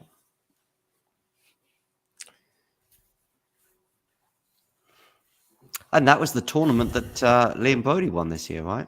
The Challenger. Vilnius, yeah. Vitas Gerulaitis Cup or something. Yeah, exactly, yeah. The circumstances behind his death are just tragic. Like, I mean, but just so crazily unfortunate and nuts. I actually watched a video clip recently of half a dozen tennis players attending his funeral. McEnroe was there, Borg was there, Jimmy Connors. No Sampras? No, did they cross paths? Yeah, he coached him for like one tournament or something. Oh, okay. Sampras might have been there. He might have been at the funeral. I just didn't see him in this clip. Oh, okay. So Vitas was his coach for a tournament. Yeah, I think maybe it was like Rome or something. There's the famous coaching scenario with Sampras when he's basically in tears when he's playing Jim Courier. You know that story? I don't know. Was Gullickson Sampras's coach? Who? I forget who. Yeah. He was actually away on like vacation or something, and that's why Gerulaitis stepped in. I think it was that Rome title that Sampras won. Okay. So, yeah, 95. Sampras is playing, I'm going to say the semi-final, but it could have been, quarter-final actually, against Jim Courier. And he wins it, I think, but he's in tears during it. Because I think Gullickson has two. Yeah, 10 you're right. I know that. Yeah, I forgot. I know that story. Yeah. Yeah. That's a inconvenient shank for Zhang. So they're at deuce now on his serve. Yeah, the one point that I think Casper had to get to 30 all was pretty awesome, but then doesn't seem like after all this will turn into much unless maybe Zhang is unable to win the next point.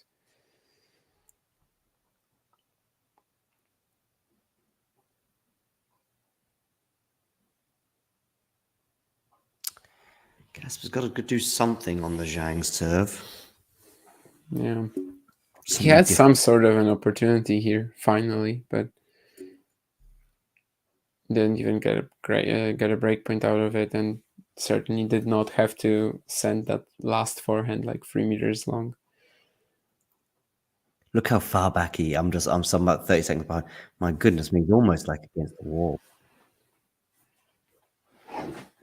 Completely mishit that really.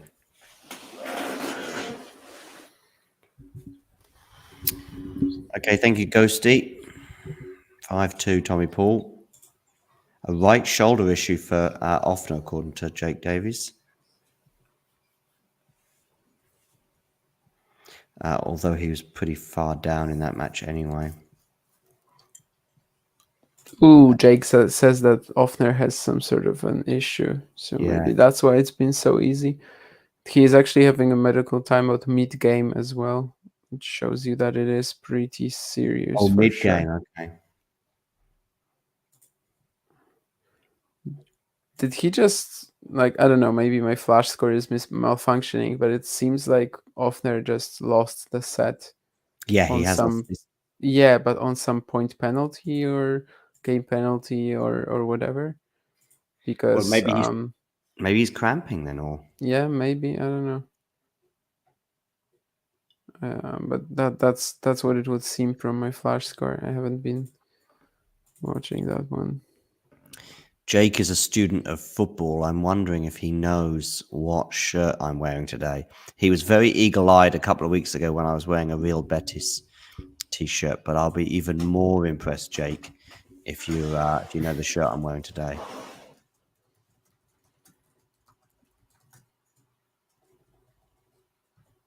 Ruud again. Love 30 on his serve. I say again just because of the amount of pressure Zhang has applied. It's unbelievable. We've only had one break of serve so far, really.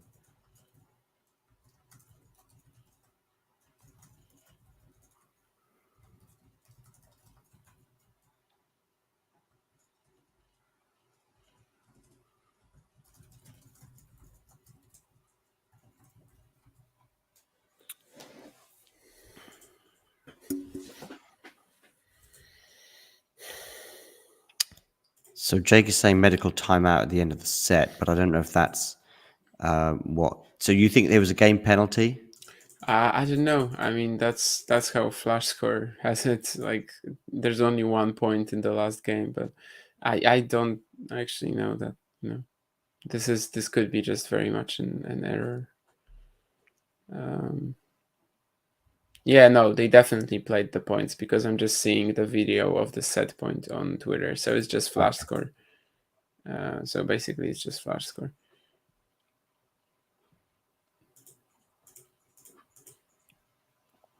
I wish I watched more challenger matches for Menchik prior to the US Open. I love that.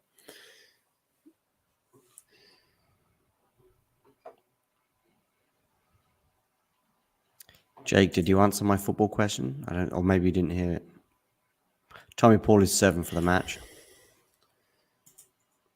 Yeah, and Davidovich Fokina as well, making very light work of Juan Manuel Cerundolo. Who would have thought that it would actually be Juan Manuel Cerundolo who stayed in the tournament for longer than his brother? However, it was like 5 hours. So no. Oh, his brother went out today, did he? Yeah. To Vesely. Okay, right. Yeah. It is a tough one, Jake.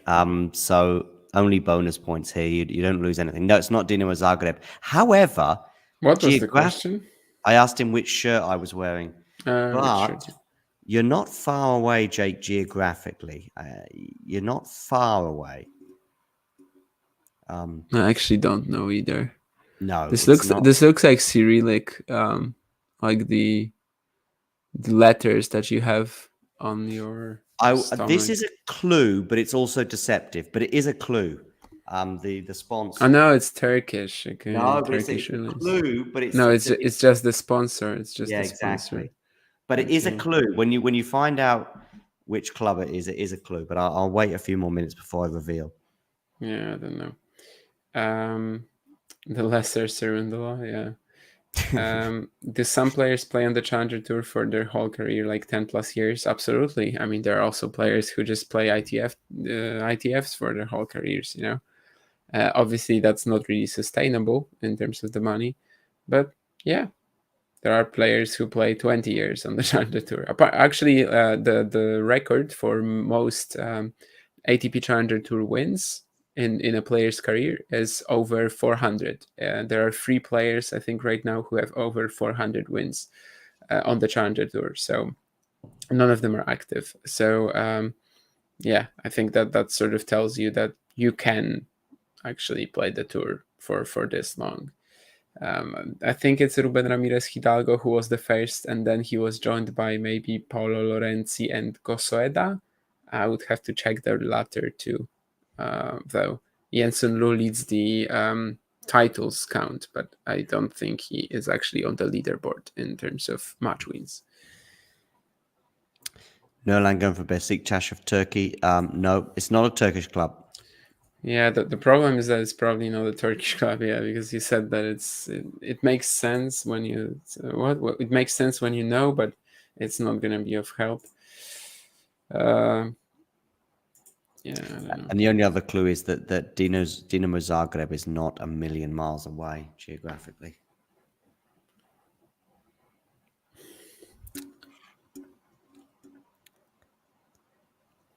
Yeah, I'm trying to read that. Yeah, like the only I don't know. This is like the only thing that reminds me of is like, I don't know, some Bulgarian thing, but I don't even know which club that would be. So yeah, probably from Zagreb. You're getting a bit colder, but again, you're still in the roughly in the right region. Oh, what a forehand winner that is from Zhang. It's actually pretty wild that you have a shirt like this then, because if it's like not a big club, then yeah, maybe there is a story behind the shirt, as Jake is There's suggesting. a couple of stories behind actually, which I'm happy to share because they're not too lengthy. I just want to hear Jake see if he can have another. He has no idea. Jake! Oh, and Sean. Sean's actually got it. FC Sarajevo is the club. FC Sarajevo. Yeah. Okay. I went there on holiday. I love the color. It's just my favorite color anyway. But the final element of the story is that I went to a shop. Oh, you cheated, did you? Oh, okay. Yeah, but still, I expected some people in the chat to maybe Google like Nike sponsored Turkish Airlines clubs in that region of the world that I touched on earlier. But anyway, Sean, well done. Yeah. Oh, yeah. So I went to a shop to actually buy this, but it was one where, they were just being a little bit too encouraging with the try it on. And I was like, yeah, but this is not the right size. It's like, yes, it is. In the end, I wanted to buy the shirt, but just not from this one particular shop because they didn't have the right size.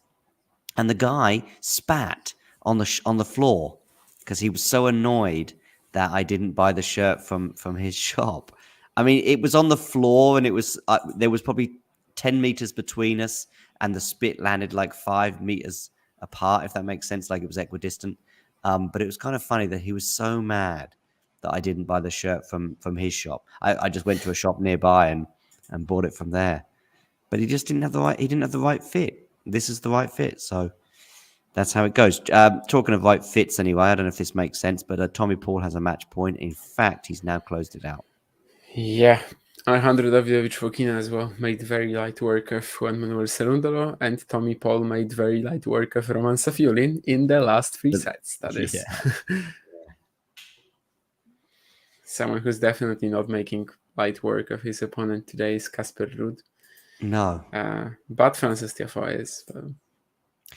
Off the top of my head, Jane leans towards 3 players, and that's still all 3 in the US Open. My inclinations are Hubie. I got 2. Okay, Hurkacz is the third. Okay. Then. Okay, yeah. Rublev and Davidovich-Fokina, yeah. Yeah, Rublev and Davidovich-Fokina were the ones I was thinking of.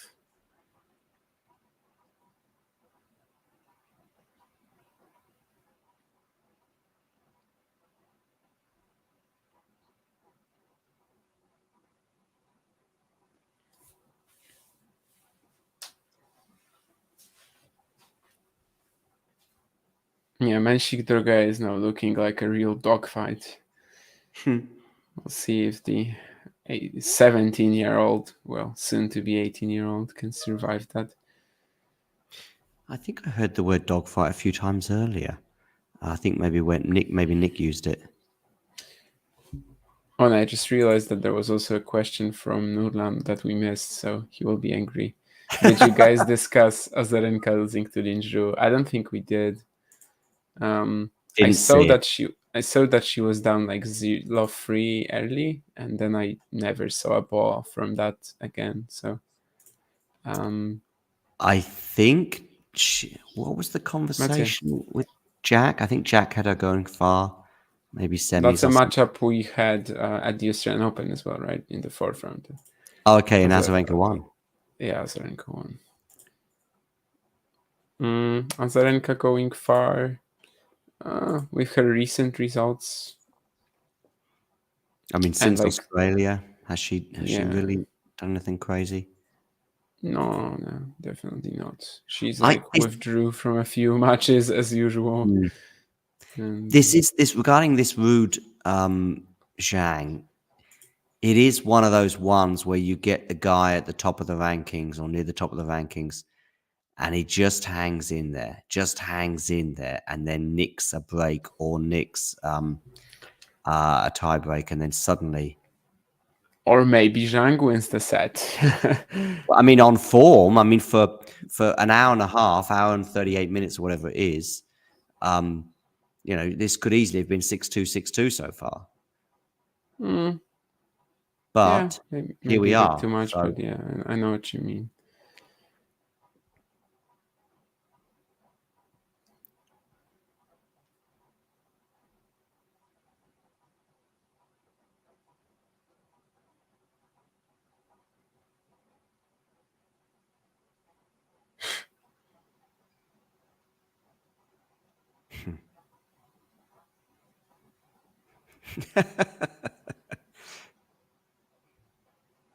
I don't know why Jake is saying this. I don't know what he's upset about.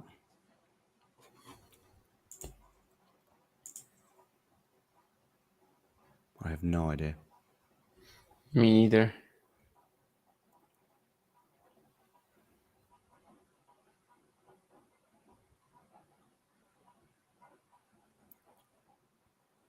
Ooh, Casper on the forehand, another very badly hit, mistimed forehand.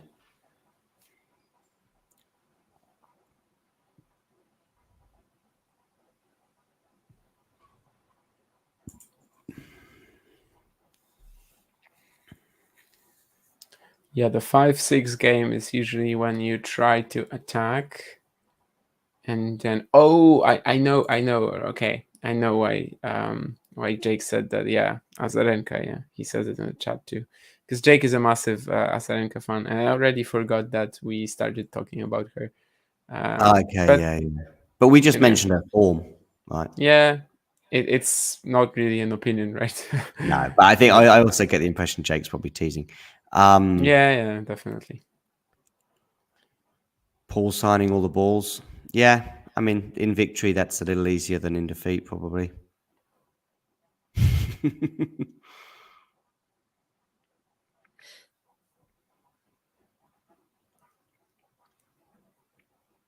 I mean, he almost is in a way. He won't think so. He thinks he's being ignored. At one point, I think it was Miles was in the chat, and I asked Miles if he wanted to come on the show, and Nerlan was like, "Oh, do you just sometimes randomly invite people in the chat onto the show?" I was like, "No." I don't know. Having Nerlan on the show, I don't know. I don't know how that would end up. It could end up in tears, that's for sure. Oh, Lynette's got a break. So, could be one set all. Yeah, and that would delay Varias Fritz, so no harm done, really. Yeah. Fairly all in Ruud-Zhang, and I think that serve was also out. So maybe this is really the moment. Mm-hmm.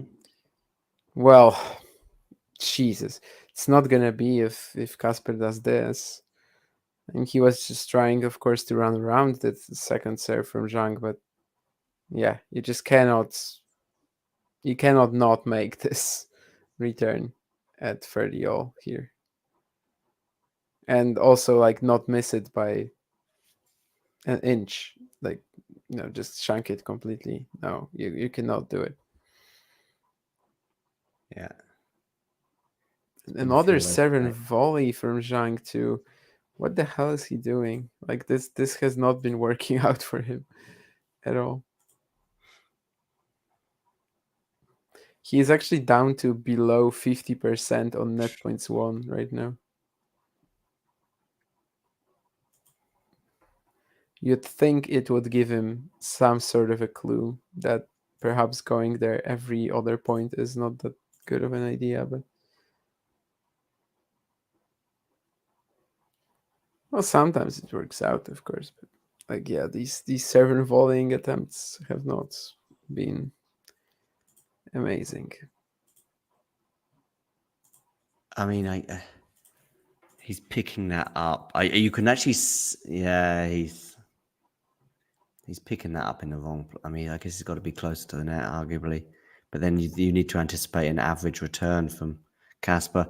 That's a nice forehand winner from him, though.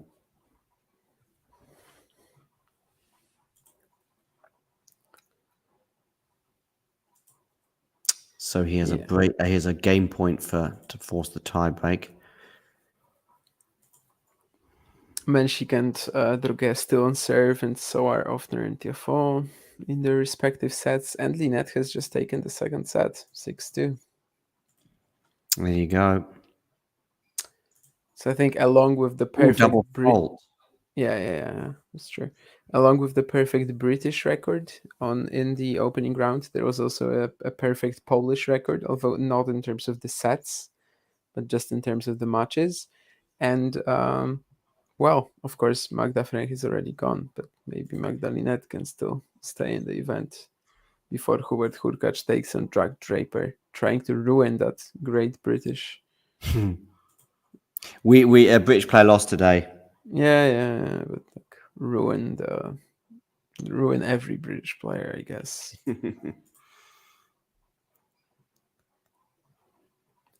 I sense a break for Casper. Yeah. Second break point of the match, I think.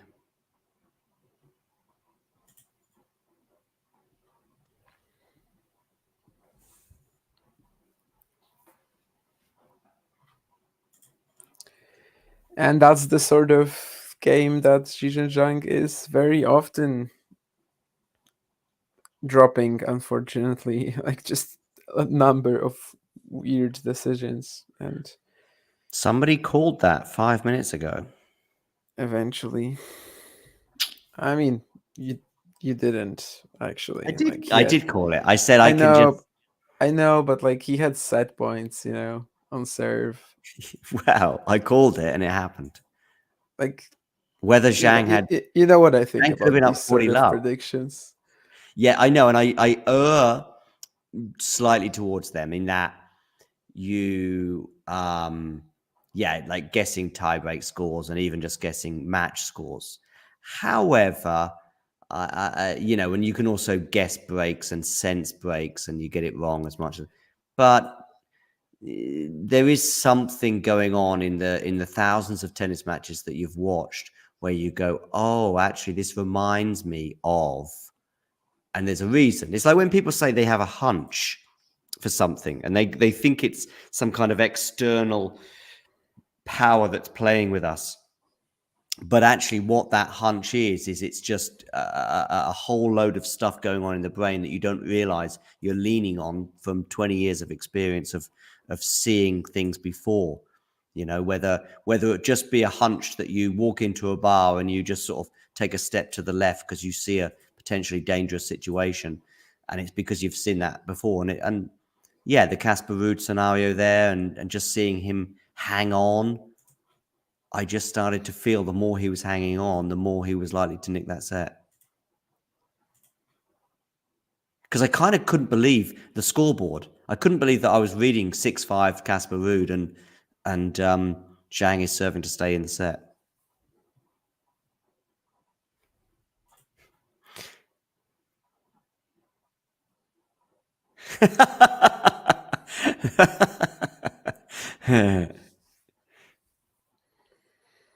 Yeah, Derek was cool. I agree. Where is Derek? Yeah, Derek from yesterday. What was it? I am a tennis genius or something. Yeah, Obviously. something like that. I obviously know my tennis or something. There were like 2 that. or 3 newbies to me in the chat yesterday. I think you knew one of them from your Challenger podcast. Keen, yeah, but he appeared on this stream before. Okay, I haven't seen it before. It was an episode with me and Jakob, I think. Okay. I can't remember which one, but he did show up in the chat before. Yeah, this is it. Obviously, I know my tennis. So it's a funny name.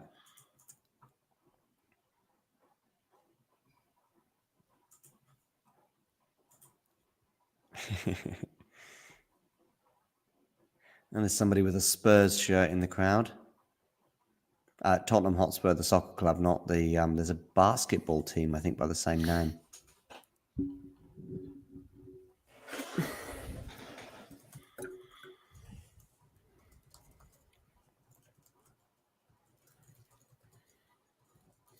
Yeah, probably Ghosty. Yeah, I'm leaning on you more for basketball than myself. Basketball is probably my least favorite sport. Maybe horse racing. Yeah, horse racing is pretty dire. Like when they are jumping right over the obstacles, that's pretty good. But like when they're just basically, I don't know, strolling on the horses, and yeah, that's nah. Free riding or whatever the competition is called. No, Actually, equestrian is probably even equestrian worse. is all of it, right? Or yeah, it's horses jumping in Olympics.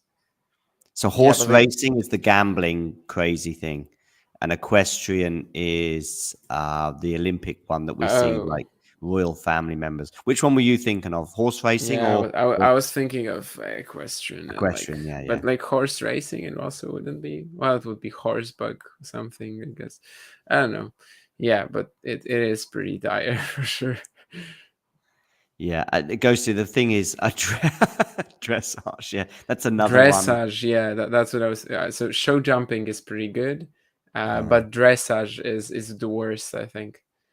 And Polo also eventing on well, horses, what which it? is polo, which is big in Argentina, I believe, of all countries. This is where you sort of hit a stick and a ball, I think, whilst on a horse. I mean, polo basically makes tennis look working class. That's how crazy polo is, and polo is also what you see on the Ralph Lauren shirts. Do you know what my least favorite sport is? Rugby. Pickleball, but it's actually not a sport. Yeah. I actually have almost zero opinion on it, but I do Yeah, find me it too. kind of amusing how tennis people are falling over themselves in rage. Yeah, I actually don't care about pickleball either. Like I just don't give a crap about it. But if I had to say my least favorite sport would probably be American football. Yeah. I cannot stand like how little play there actually is, and like them constantly stopping, and yeah, I just cannot watch it whatsoever. I do Probably think like that's. I do think it's kind of cool the simpler a sport is, and I know non-tennis connoisseurs will sort of say certain things about tennis, but I think at least a point you can work out quite quickly. I mean, if I just say you've got to get that point, the scoring system, yeah, maybe takes a while to learn. But American football, I have watched it occasionally over the last few decades and have no idea what's going on. No idea. But I would still favor it over basketball. Even though I understand basketball a bit more, I don't know. 90-88 doesn't excite me. 3-2 in football, sure. I can't. Also, I really dislike hockey as well because I can't see the freaking puck. Oh, yeah, I can't see it, but it's still a laugh. And there's always two elements to the sport because there's one where you got to try and get the puck in the goal, and the other one is the fighting, which is almost it's almost like part of it's almost legal. It's almost like we might not win this match, but we're going to win the fight. So it's like, yeah, okay, it's a nice compensation. Sorry, Mary. So we've got Casper Ruud against Zhang at 1-all. Zhang, I suggested, had dominated the match. Damien, would you agree that he dominated the match until the last break of serve? Yeah, dominated is maybe a strong word, but he was definitely the better player until losing that set. But basically, that's Zhang for you, right? A lot of the time.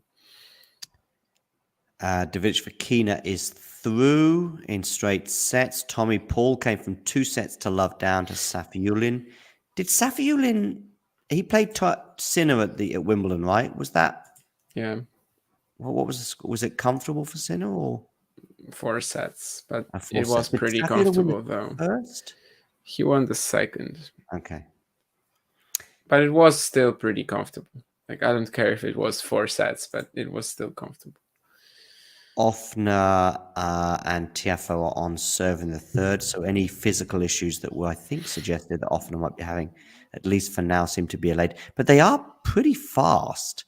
I mean, I know Ofner's only won 7 games so far, but still 1 hour, 25 minutes on the clock, and Tiafoe might already have this on. Ostapenko and Avanesyan are just underway, and Varias Fritz are not.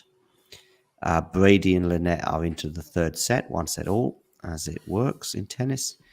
And yeah, that's pretty much the last hour or two of tennis scores. Yeah, Ruud-Zhang breaks to start the third set. Ah, there we go. I mean, he has clearly been the better player, but it's really a matter of how much he will shoot himself in the foot, and it's part of the experience, I guess, watching Ruud-Zhang. That match against Wolf was like unbelievable. 7-5, 7-5, free love, double breakup, playing like one of the best matches he's played in his career, I think, up until that point. And then, yeah, it just goes into such a mess. In the third set, he has to go 5. He eventually plays a very clinical decider, but yeah. Well, Mary, it was short-lived, but it was nice. Ghosty. Oh no, we lost Mary. Boring. Bye. I wonder what Mary likes watching then. I imagine, and I'm guessing she might have thought that we would have the match on. I don't know. But I mean, I thought it was just a genuine question. Hi, I just got here. What's going on in the tennis match? No, I really think it was, because I kind of seem to remember that name as well. Yeah, me from too, Some other yeah. stream. So I think she knew what was happening. She just didn't like the matches that were going on right now, I suppose. Oh, maybe. Yeah. Or maybe, as Sean said, we got 20 seconds. And I took over because I thought, okay, I'll try and give her a sort of an update on what's going on. But Sean, my 20 seconds wasn't good enough, not for the first time. Tennis. That's what she said. Yes, indeed, Damien. Back to the tennis anyway. Zhang is up a break, 15-all. Mary, I think, was probably an Attila Balázs fan, and she was just hoping that Attila Balázs was still going on against Daniel Medvedev from yesterday. But no, unfortunately for Mary, Attila Balázs lost in 1 hour and 14 minutes. That there was an absolutely spectacular backhand pass from Druget that is going to save him in this third set. Did Menchik have a set point? Did I miss it, or did I not? No, there was no set point, but a deuce. He was very close to getting one, and Druget saved himself with that aforementioned backhand pass cross court. So yeah, her spell in the chat was kind of pretty much the Balázs of US Open main draw, really. I read an article today which said that the title was Daniel Medvedev shows he is a strong contender for the US Open. And it was really about him destroying Attila Balázs. I think I saw that somewhere. Although, actually, maybe it was a tweet. Anyway, yeah, I think I saw something along those lines. Yeah. And funnily enough, I know the guy who wrote it, and I don't understand how, because I've talked to him about tennis before, and he is actually knowledgeable. Yeah, but perhaps he's just got to write something, and he might not even watch the match. And yeah, maybe there's not necessarily a slight on him. Maybe he didn't. I haven't talked to the guy in a while, so maybe he hasn't been watching all that much tennis recently or something. And yeah, maybe he just you felt also like pressure from editors to do something. Yeah, he built a narrative around something that isn't really true. But well, there's a football journalist who I like him pretty much, and he called out quite smartly, I thought. He said he doesn't like reading an article about a football match that's just finished, and it begins with something along the lines of basically you can tell, that when someone is filing a 300-word article on the whistle of a football match, but you could do the same for tennis, basically, because you could start writing the Australian Open 2022 men's singles final article midway through that third set, and your article would be 3/4 of what's happened, and then the first 3 paragraphs, as you press send, are the dramatic moments in the match. Now, of course, you don't press send until the final point is laid. But so often you'll see articles in football in particular, which will begin with talking about the moment of the final whistle. And yet, that's pre-written. That the the words for those first three or four paragraphs are pre-written as well. They're kind of just ready. So it's almost like the writer is kind of not telling you the truth because they are kind of cheating. So that way they send it and get it on the page, and then you can build around that. You can change it. You can add quotes, etc., as they come out in the minutes and stuff that follows. But yeah, it's kind of it's like me writing. Okay, so here we go. I'm writing an article on Venus Williams, a dramatic win that she has at the US Open, for example, or Coco Gauff against Laura Siegemund. Midway through that third set, I'm writing, and the crowd cheered as Laura as Coco Gauff won the match, and But actually, I've written that 5 minutes before. It's kind of a little bit, not true. And so this other journalist was like, yeah, that's a bit lame when people do that. But I get it. It's what the editor wants. The editor wants as many words as you can possibly give them as soon as the whistle or the point or the last ball drops, which would be a good name for a podcast. Too much points for Tiafoe. Mm-hmm. So that's good for me if I still want to watch Kvitová-Wozniacki, which I honestly kind of don't anymore. Like I feel like I should be going to bed after Ruud-Zhang are done. But on the other hand, exactly, it might last like 2 hours. So I will probably end up watching anyway. And also Droga-Menchik is a match that I also want to see until the end. There were some desperate times here from Ruud in this third game of the third set. Zhang had this 15-30 inside in forehand that like Ruud wouldn't have even flinched to if it got in, but it was netted. So.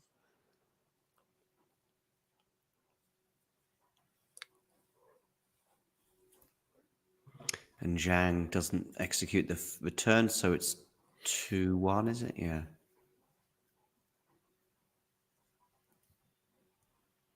Yeah, 2-1 with a break still.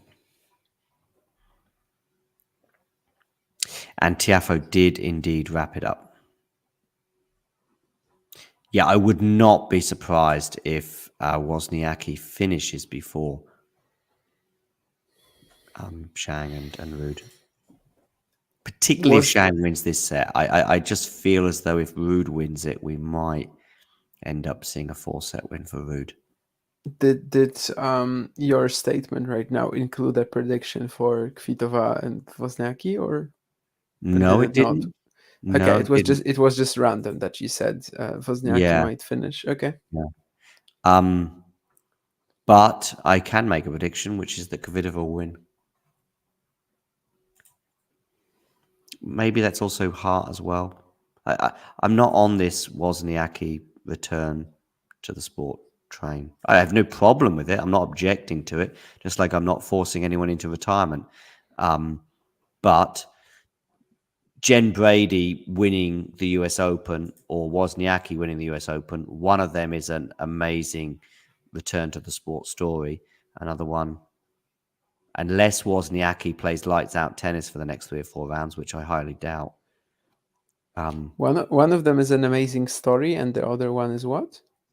The one is not an amazing story. If Wozniacki wins, it would be crazy, of course. Yeah. But Jen Brady for me, if Jen Brady's against Wozniacki in the final, which it might not even be possible actually, because they're probably both on the same side. If they're both in the semi-finals or whatever, that's a nice lob. Yeah, I'm all for the Jen Brady winning the US Open. I'm not all for Wozniacki winning it for a variety of reasons. Because one, she's won a US Open, so I always Australia. She's won Australia. Yeah, sorry, yeah. So I'm always for the in a neutral scenario where I don't give a flying proverbial, I'll go for the person who's not won a slam over the one who has. And I don't find Wozniacki's tennis that particularly exciting. I was kind of shocked at the excitement that people had on social media about her return because I don't remember her being that endearing or pulsating as a player beforehand. Yeah, that's true. But it's still a big story. It's a story, and it would be if she was to win, But yeah, I'm fine with it. And whereas Jen Brady's kind of sad because of, the potential was there. She was knocking at the door. I kind of felt she was always losing that final to Osaka in Australia, but it was still a quite an exciting final.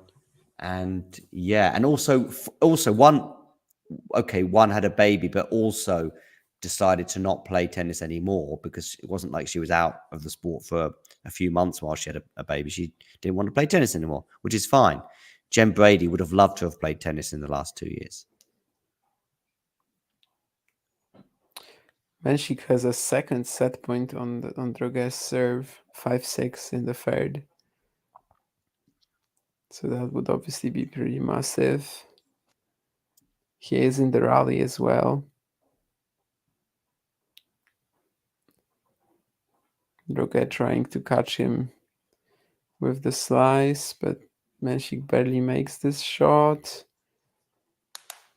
No, Drogue is just pushing right now, and he actually manages to get the error from Menchik. So, deuce. 2 set points missed already by the Czech prodigy.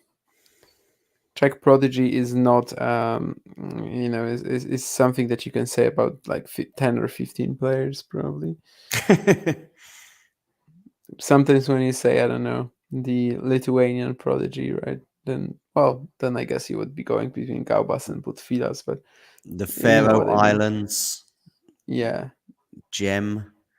Oh, the Kenyan prodigy. That would make sense. There's this one. There you go. There's this one junior from Kenya. That's really good. On the men's side, Okutoni, I think. No. On the women's. Yeah, I was gonna say I think I've heard of one on the women's. Yeah. Yeah. Okutoni, I think is her name or something like that. So yeah. There's an Iranian woman as well. It's interesting that both are female, but there's an Iranian. I think that would be great. I'd love to see more. See, that's something I can get on board. Don't give me Wozniacki. I don't want that.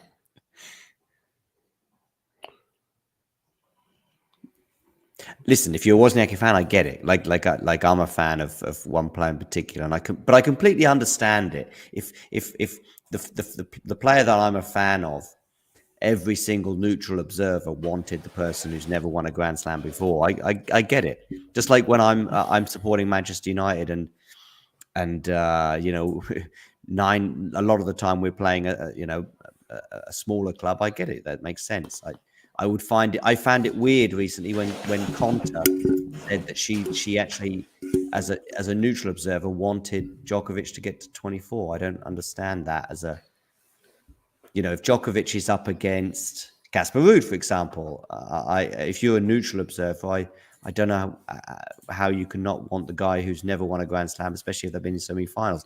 If Ons Jabeur in particular was up against Swiatek, for example, and you're a neutral observer, I think it's very difficult to not want. Depends, because if you think that this particular player is not Grand Slam winning quality, then I think it can be the case. Really? I don't know. Yeah, like I don't really want Casper Ruud to win a slam, regardless of who he's playing in the final. I don't think he's good enough. I think there's been a number of better players who have not done that, and I think it would be kind of unfair. Well, maybe not unfair. It's all relative, obviously. Australian Open, the Australian Open 2015 is going to be completely different level of difficulty in order to win, like compared to the Australian Open 2022, let's say. So yeah, these are just random numbers, by the way. Don't really overthink it. But yeah, I just feel like if Casper Ruud is winning slams, there's something wrong. that's the sort of feeling. I know what you mean, but he's been in 3 Grand Slam finals. So I know, but he also, I guess he did come close in one of them. Yeah, that's quite a lot now. I mean, if it's somebody I mean, okay, Jan Lennart Struff, if he was in a Grand Slam, I would love him to win. I would actually love him to win it, yeah. So maybe I'm just a hypocrite, you know. Maybe I just dislike Ruud's playstyle as a whole. Yeah. I don't know. I really wanted him to win that final in Madrid. I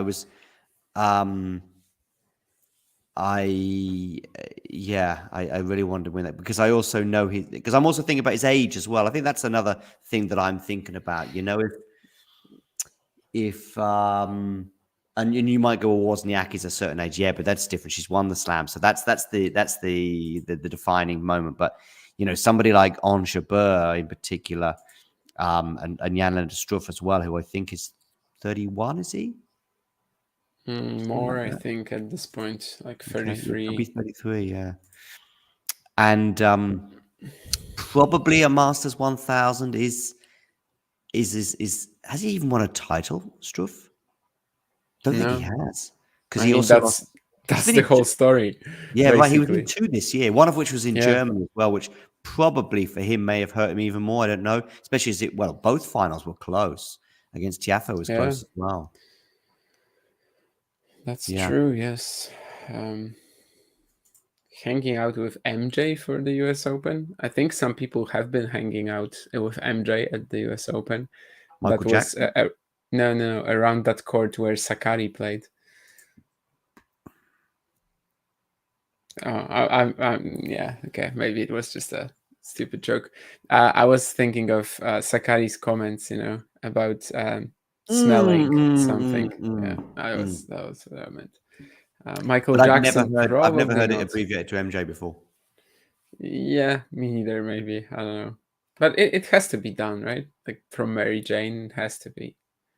Could be abbreviated like this.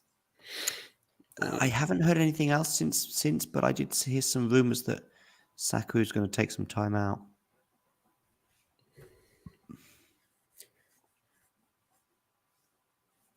I wonder what she thinks about her and Stefanos' chances about winning a slam.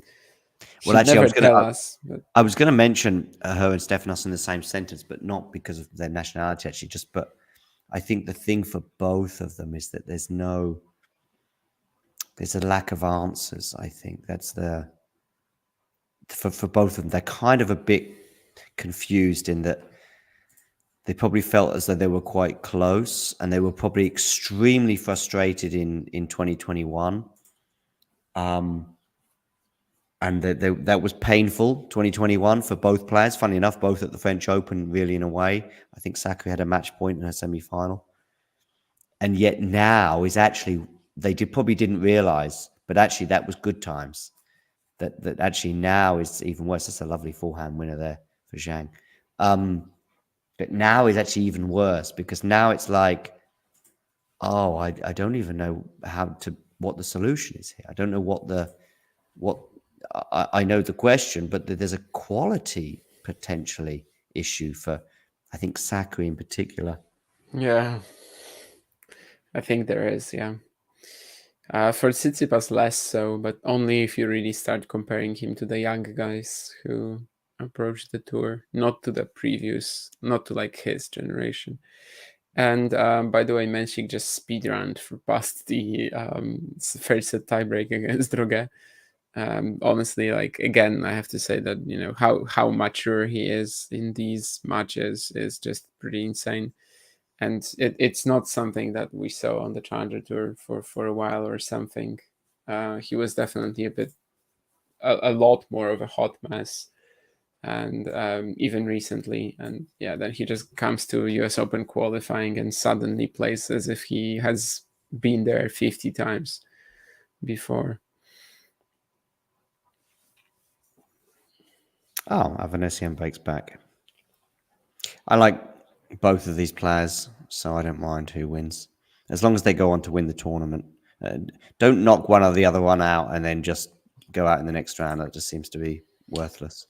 Yeah, Penko would be pretty exciting against Świątek, I think. Avanesyan that's true. Yeah, although I don't know, I'd like to see Avanesyan as well, especially on a hard court. I think she favors a hard court, certainly over grass, although clay is pretty good for her too. Yeah, I just feel like it's another one of these disrupting type of opponents that kind of have no chance to beat Świątek unless she's like off her rhythm. Well, she was kind of struggling with the moon bowling from Daria Savi today, so maybe Avanesyan Was would Saville also... doing moonballing, was she? Oh, she was just playing her usual game. Grinding, moonballing, slicing, defending pretty well. And, she did draw quite a few errors from Świątek, but it was just nowhere near enough. Ruud-Zhang has like 2 virtual set points now. Yeah. This set, from what I've seen of it, well, I've seen most of it, has been pretty awful from Ruud, frankly. Like, you would think that this one break at the beginning of the set would not like end it right away, because why would it? But Ruud's both like mental performances and body language, they have not been all that positive. And Zhang gets another huge return down the middle to break for 5-2. So this is a thing. This is an advantage he should not be losing. Yeah. Against JJ Wolf, he lost a free love lead with a double break very quickly. He was 3-4 down soon in the third set, but he will be trying, of course, to avoid a repeat of that here. Menchik getting closer and closer to that 18th birthday match with Taylor Fritz, hopefully, because, well, it could be Juan Pablo Varillas, which wouldn't quite have the same ring to it. I but do I'm hope sure that they give him a huge cake and there's no controversy like there was in Madrid. cake controversy. Wasn't someone who had his birthday at the US Open already? I cannot remember. There was someone already during this US Open who... I don't. Oh, Ons, of course. Yeah, Ons Robert. Yes, because I think it was in the encore interview. They said something like, "Sorry that it was your birthday yesterday and we didn't get to say." But then I think the crowd then broke out into "Happy Birthday." Yeah.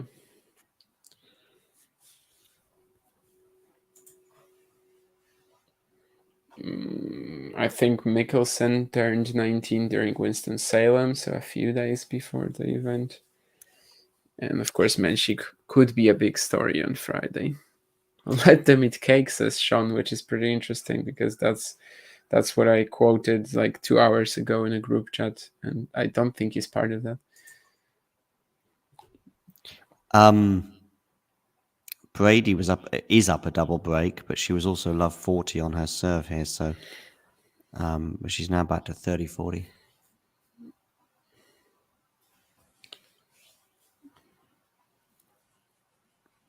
Did Lynette play in that WTA 250 you were at a few weeks ago? Nope. Neither Lynette nor Frank played in it.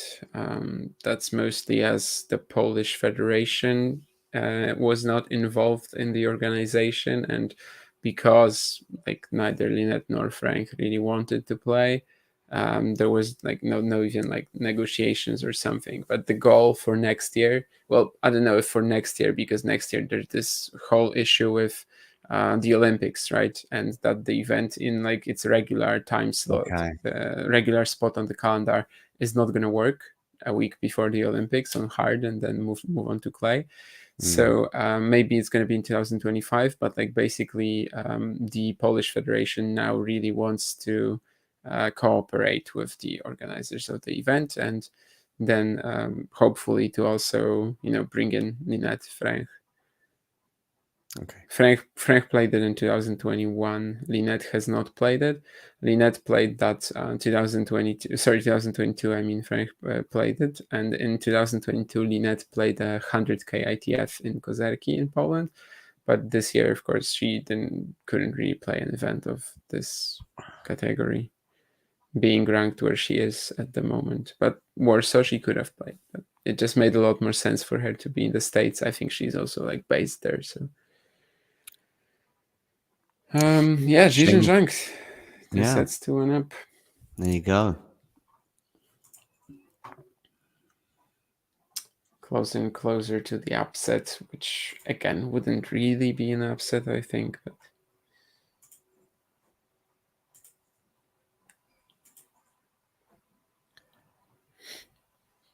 Zhang Hijikata in the third round, that would be not one of my favorite matches, probably. But Manarino-Tiafoe, What wouldn't by the be? way.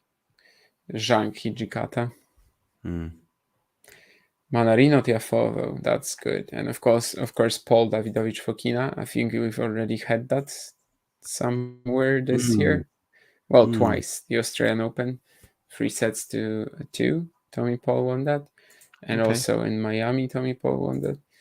And Shelton Karatsev, that's amazing too. Yeah, it's just that like Goyo Vesely and Jere Djokovic. Yeah, no, thank you. Given Karatsev to me feels like an all or nothing. I think Karatsev wins that. Karatsev Shelton or yeah, with the awful returning stats of Shelton, could be rough for him. Returning stances, I find stats. Stats. Sorry, okay. Yeah, stats. Returning stances, though, I do find fascinating. I was watching Sabalenka yesterday, and that's the thing. You can just say a player's name with probably 50% of the tour, and you as soon as I say Sabalenka return stance, you're like, okay, yep, I know that. Novak, Raonic. Just Nishikori has a very unique one. Yeah, Bublik. I mean, maybe it's not quite a stance, but it's just like a randomness. But Runa, definitely, just so aggressive. Caroline Garcia, of course.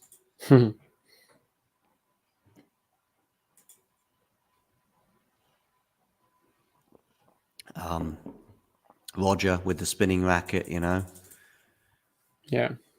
I forget who Cam Norrie was playing in Madrid this year, and I remember he had a guy who was returning, and Cam Norrie said he's got a funky. That was his words, a funky return stance or position. That was stance, I think. Oh, Lynette did get one of the breaks back.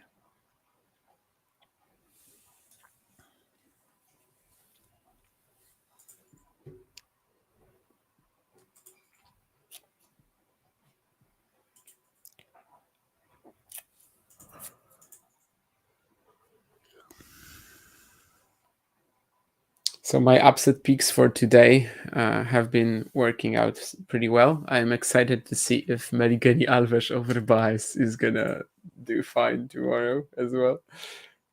I feel like that one is significantly more out there. Baez against who? Meligeni Alves. I mean Meligeni Alves, of course, as the upset. Yeah, you mentioned that today in the show. I think in the Yeah. Because for today I had Stricker over Tsitsipas and Zhang over Ruud, so that's working out really well. I just wonder if Baez Meligeni is gonna be the same, because it feels more risky to me, even though like in the common perception probably it isn't. I'm gonna switch to Brady Lynette. You're down with Casper Ruud. No, I bet that I wouldn't not bet. That's just too strong a word, but I still think that's going 5. No, I'm just going this way because it makes sense. I mean, one's at the beginning of a fourth set, and the other one is at a crucial point. Oh, it's 4-2 already. Yeah, it makes sense. It makes sense. But also, it's good to watch a different match to what you're watching because you're 30 seconds ahead of me. That's true. But no worries. I'm trying not to. Jenny Brady is just doing this to the crowd, which is great. I love that. Seems like Menchik will get some treatment on his arm. Let's see how serious it is.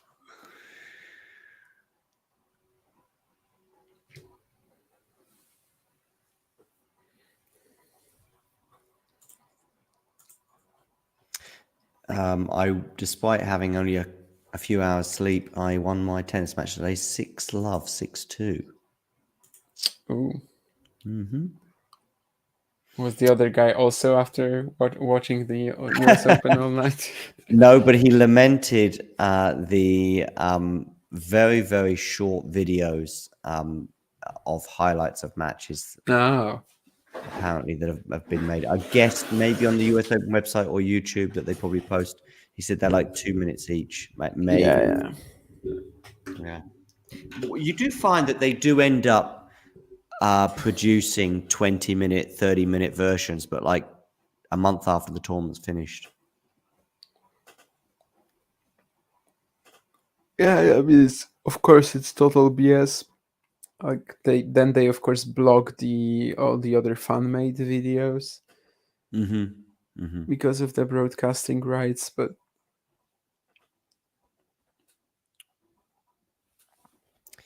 yeah, so what happens there? So then, yeah, because you get like fans sort of putting videos together, but I think if they what you might do is you might get some people like making sure that their camera angles are missing certain parts of the court or something.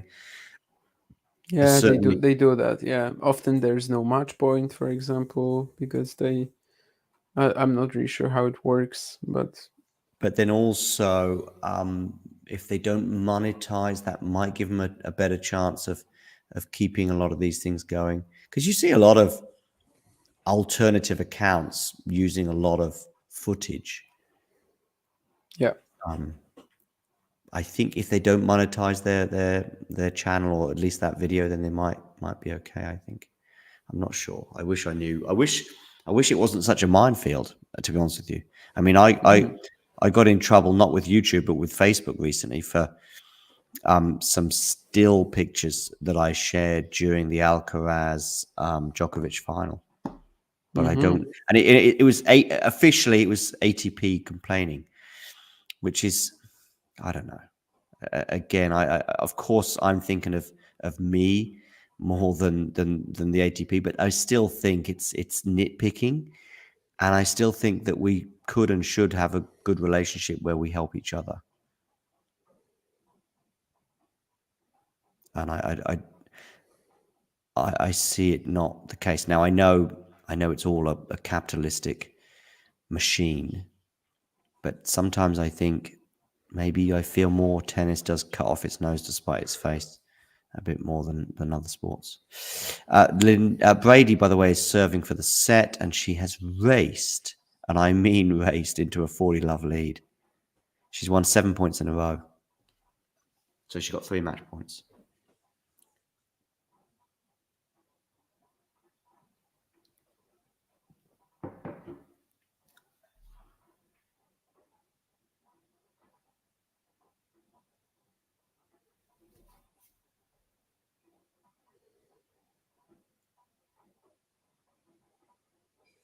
Brady's got long, so it's 40-15. I mean, John's a communist. I mean, the ATP and WTA and me, we're supposed to be kind of friends. I mean, I ask to be invited to their parties sometimes, and sometimes they accept. And then a week later, they're saying, they're coming down hard on me. Jen Brady, by the way, has won in 3 sets, to the delight of herself and presumably the crowd, although I do have it down on the volume. So well done, Jen Brady. I'm happy about that. Nothing against Lynette. Who is Jen playing next? Is the question. Yeah, he was ghosty. He just gradually goes down, and then just comes up. Especially now that I am getting progressively more tired as well. No doubt.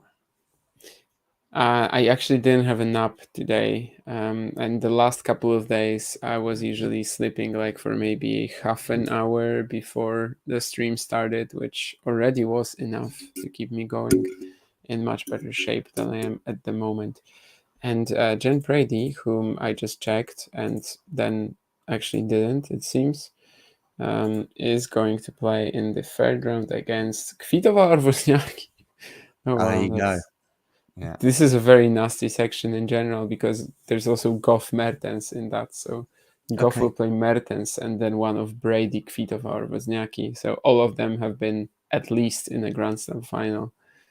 There, Goff, Brady, Kvitova, and Wozniacki. So Goff and her free potential round 4 opponents. Elise Mertens has also been in Grand Slam finals, but in doubles. I have just turned on Kvitová-Wozniacki, 30 all in the first game on the Danes serve.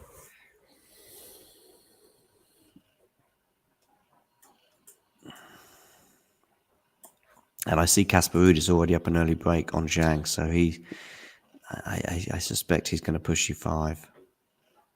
Yeah, that's not ideal for me at present.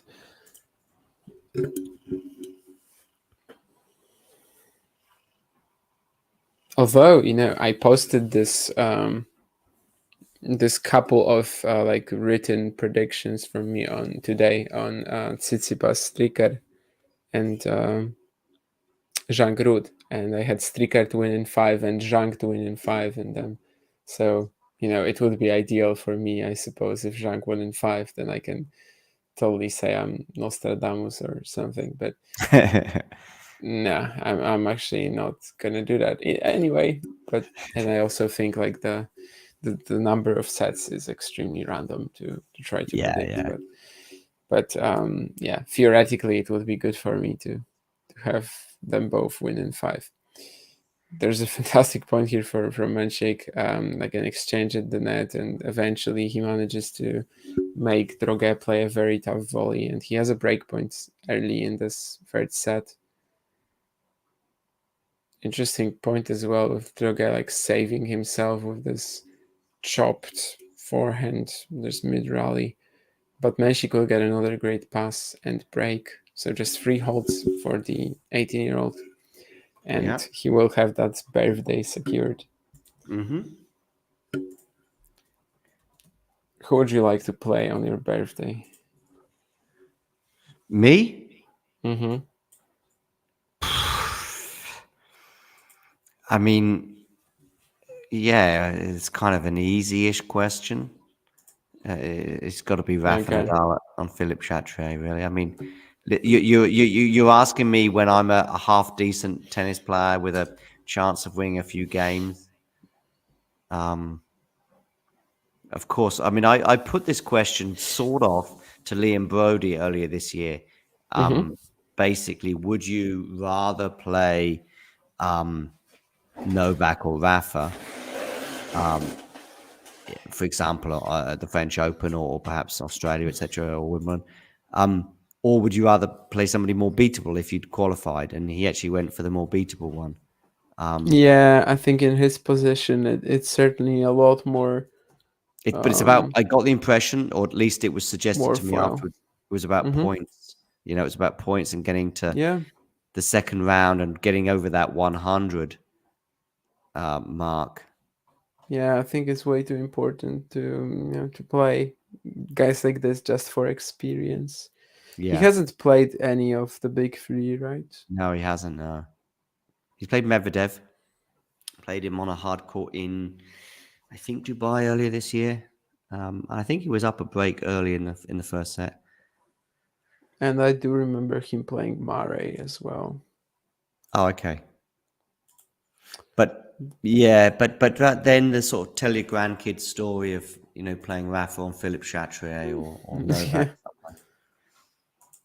is the in the UK, like playing Mare, that's also gonna be quite a story.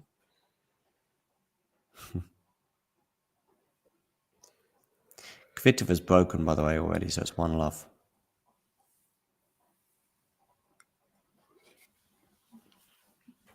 Who are the biggest pushers on the women's tour in the last decade or so? Halep, Wozniacki, Sorribes Tormo, who Owen is. Halep, I don't know if she qualifies, but Sorribes Tormo, yeah. Madison Brangle. I cannot stand watching her.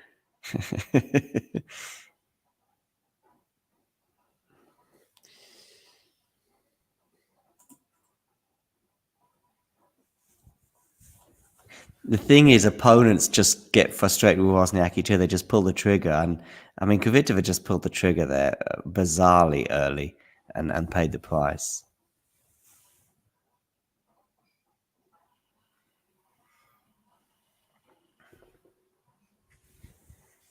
Jake says Svitolina. Yeah, Svitolina, but Svitolina 2.0, less so.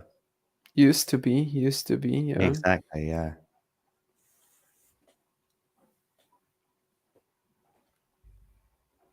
Yeah. Would you rather lose an epic against one of the big three on center court or win a match no one cares about? I mean, I'd rather lose an epic, but that's also because I don't have a professional career, right?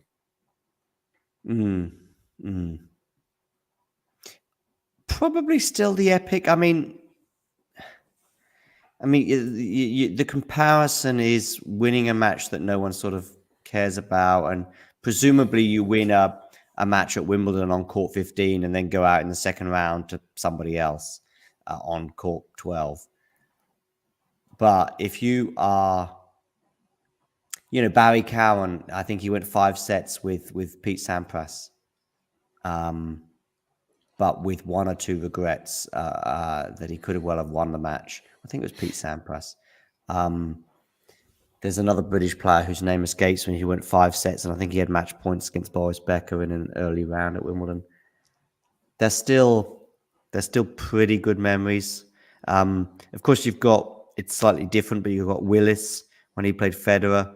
I don't know how many games he won, but it was a straight set for Roger. 6-0, 6-3, 6-4, I think. Okay. Or was it 7-5 in the last one? No, I don't think so. Could have been 7-5 in one of the sets. It was like 7-8 games for sure. Definitely the first one was a bagel.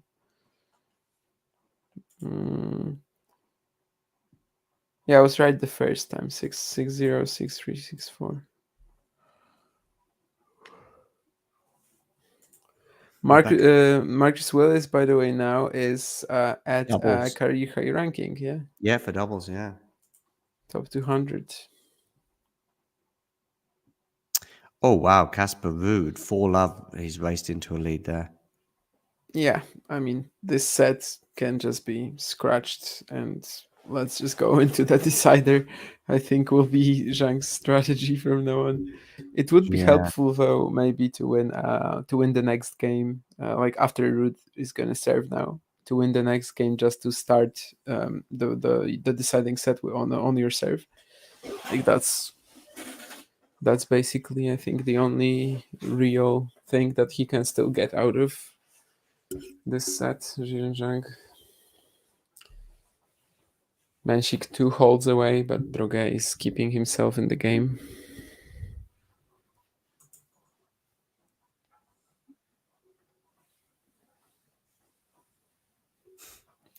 Suecia is definitely not a pusher. I think she's actually a pretty aggressive player.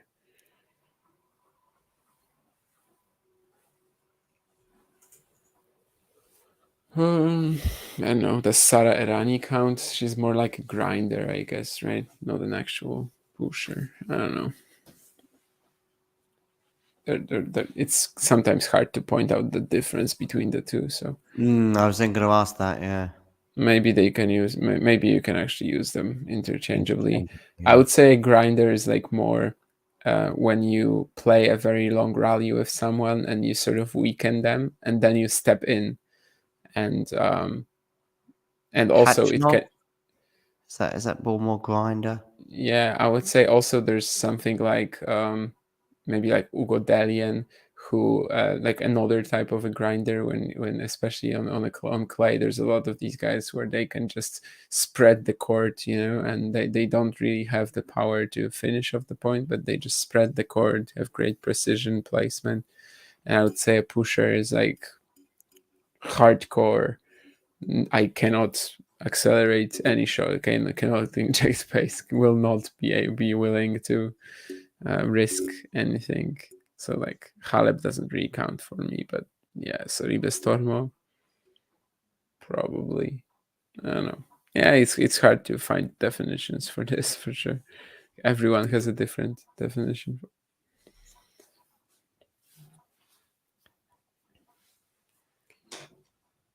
Wozniacki breaks 1-1.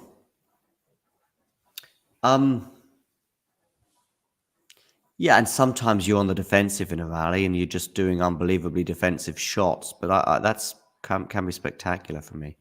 You know, if you're just getting your racket on it, and of course it's just sort of looping up and landing near the baseline, great. That's actually spectacular in a way, but it's just sort of neutral rally stuff.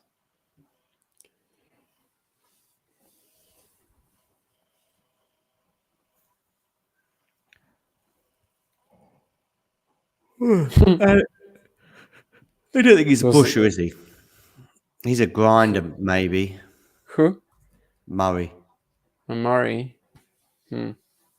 Yeah, pusher is definitely not the case. Someone actually today on Twitter, maybe you can help me with that, because someone on Twitter today asked me whether I know of any youngsters who play like Murray. And I've been struggling to produce an answer to that. I mean, who would you say historically would he play like then? If there's Jordan Thompson.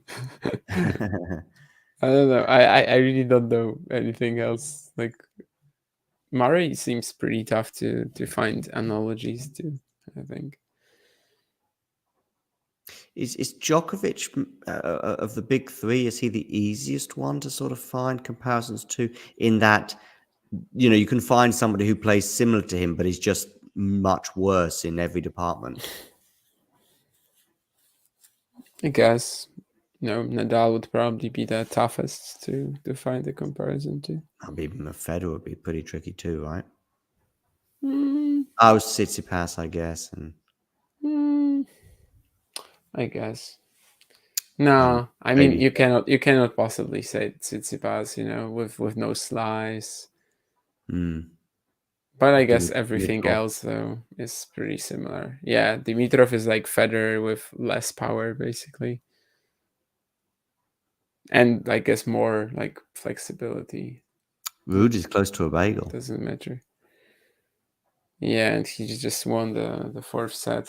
So actually he's gonna start the deciding set on his serve. So that's not ideal for Zhang. That's why I thought he might actually give it his all to try to win a game in this set, but he didn't. So let's see. And Menchik a point for a 5-3 lead, and he gets there. There was a funny exchange earlier when like Droga just slammed the forehand return, and it seemed like Menchik is just so out of position. Droga didn't even think that the ball was coming back, but he actually made like a perfect backhand pass down the line. And just one game away from that birthday on Friday. 10 unforced errors in this set from Zhang, as he only won 5 points to Ruud's 24. Oh dear. And never won a point on first serve in this set.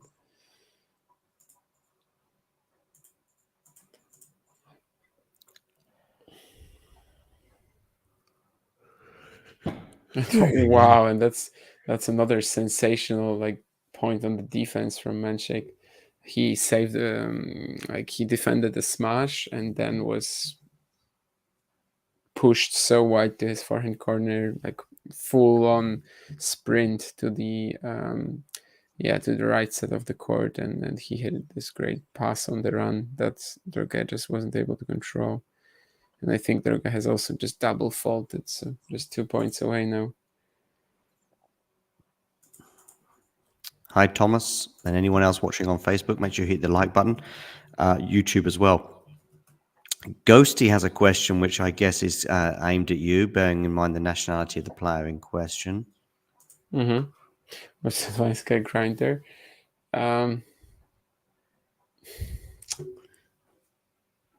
Was she a pusher as well? I don't know. It's hard. She had so much variety, but she definitely played like a pusher sometimes. But I think her best version was actually when she was willing to dictate a bit and use that wonderful touch that she had. Not when she was just running around and defending, although that was of course pretty spectacular from her as well many times. I don't know.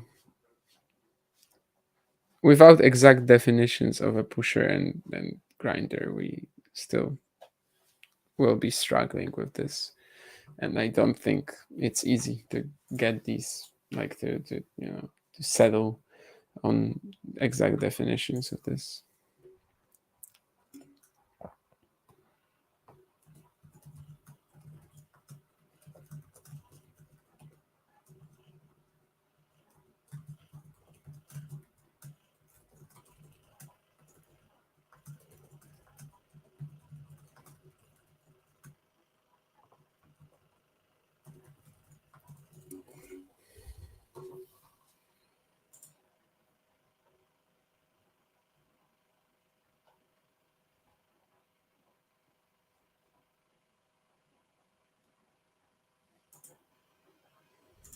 And Manchik has just won.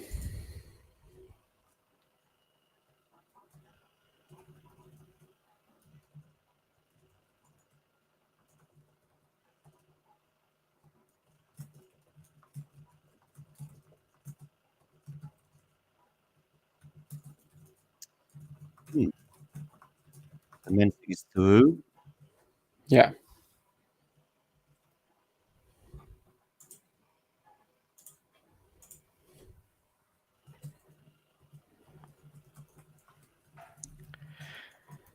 And Wozniacki is held for 2-1.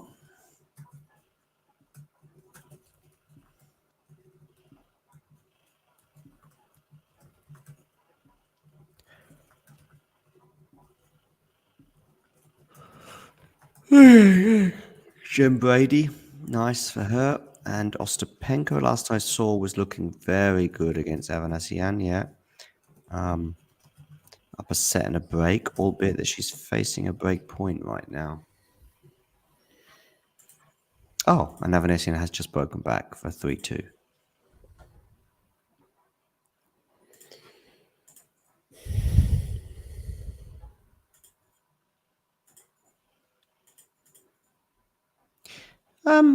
I would say no, Ghosty. Just depends on the nature.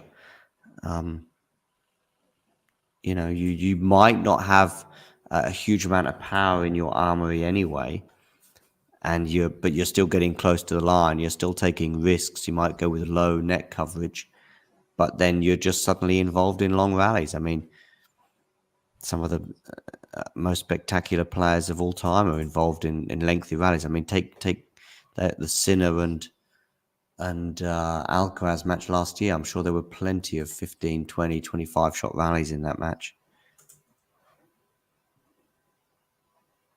Looks like there's a toilet break for Zhang.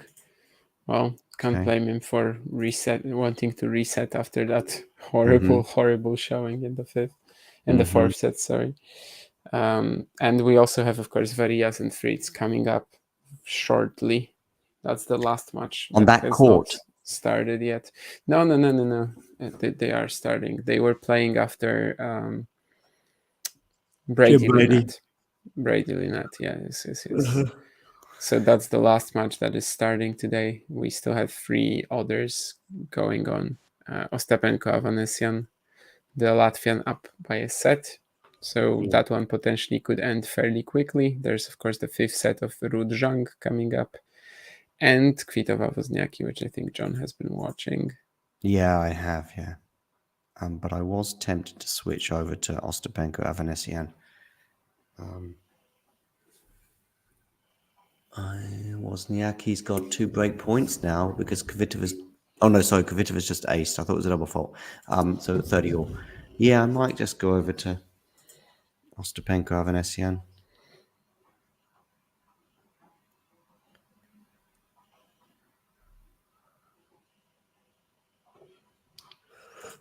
I don't know how I will definitely get to the end of the set between Casper Ruud and Zhang. I'm optimistic, actually. I don't know how much further I'll go. I guess Ostapenko-Avanesyan will have finished by then. It depends on whether that goes to a third set. Yeah. No, I mean, I think I'm just gonna watch Ruud-Zhang till the end and then go. Yeah. Yeah. If I was. if there's one of these matches that I just touched upon is at a crescendo, like a third set tiebreaker, then sure I'll hang on. But yeah, basically I was very excited for Kvitová-Wozniacki, but I don't know if I can do it. Yeah. I mean, that could well go to a third set. I mean, who knows? Yeah.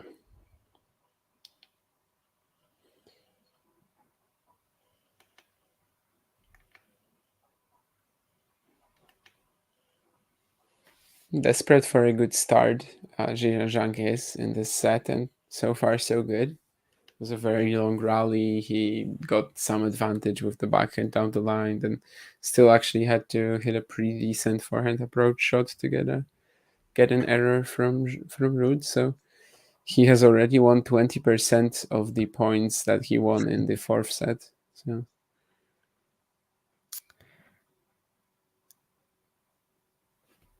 And who knows, Ruud could be in trouble here right away. He is love fairly down. I've just seen the point that's led to Ostapenko reclaiming the advantage with a break. And it's funny because actually Avanesyan did a random moonball and Ostapenko was like, "You're not doing that." And she just hit a winner off it.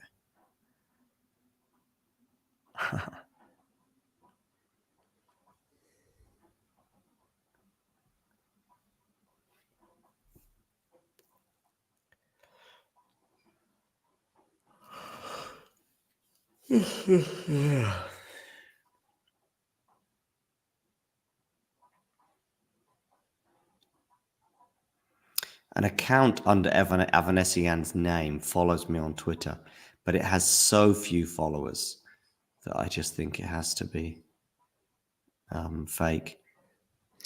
Actually, I know that Jesper de Jong follows me, and that account that he uses has 4 followers, I think.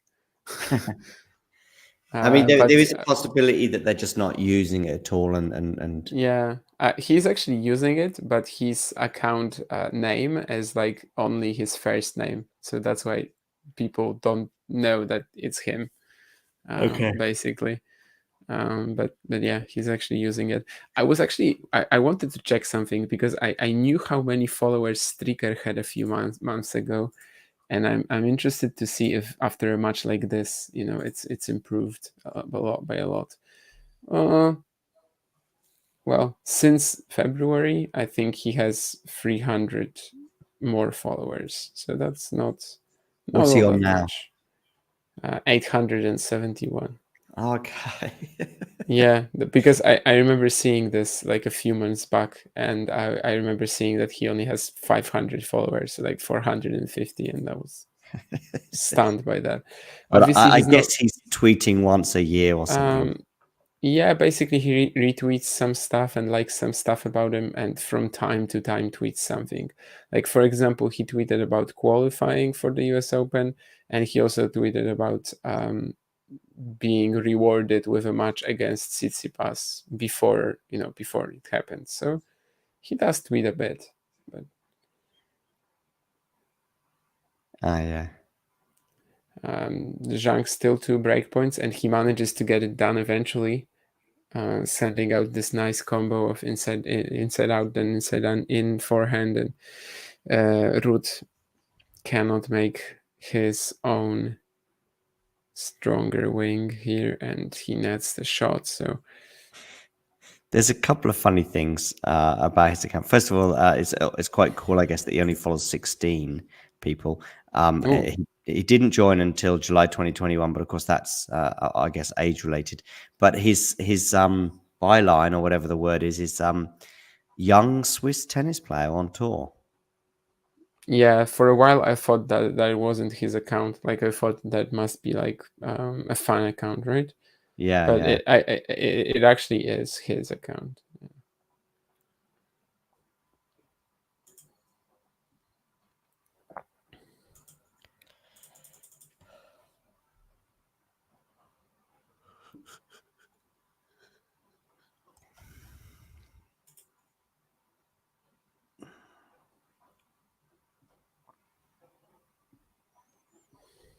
I'll be back in a minute.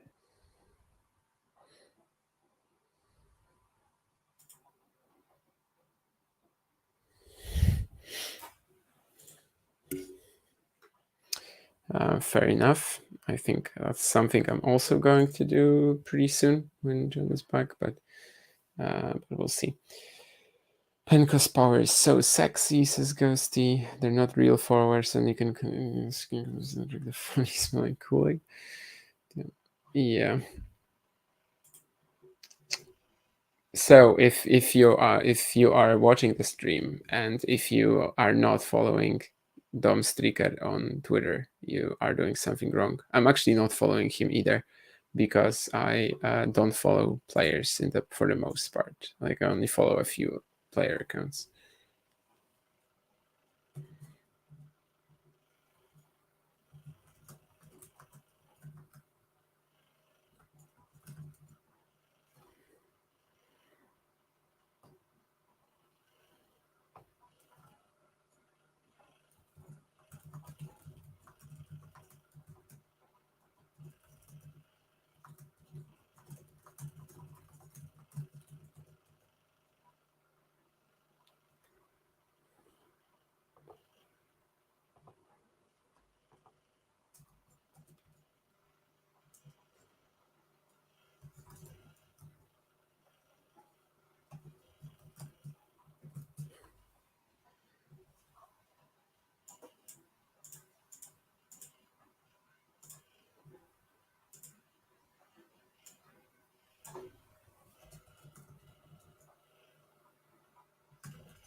All right. I was just replying to a tweet, and that's why I was out for a moment. But Ruud-Zhang is very safely pushing through his first service game in the fifth set. As I said earlier, it would have been pretty good for him to start on the fifth set on serve, but of course now it doesn't really matter. Now that the guy is a break up.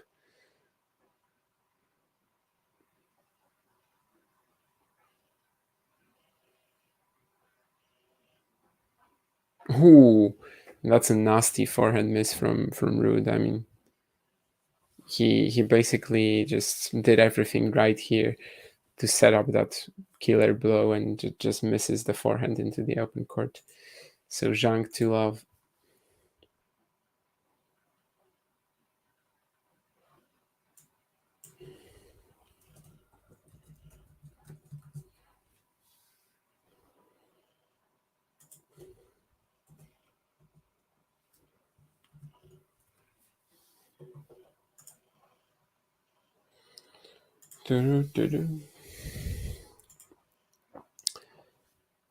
It's quite a crucial game for Casper here.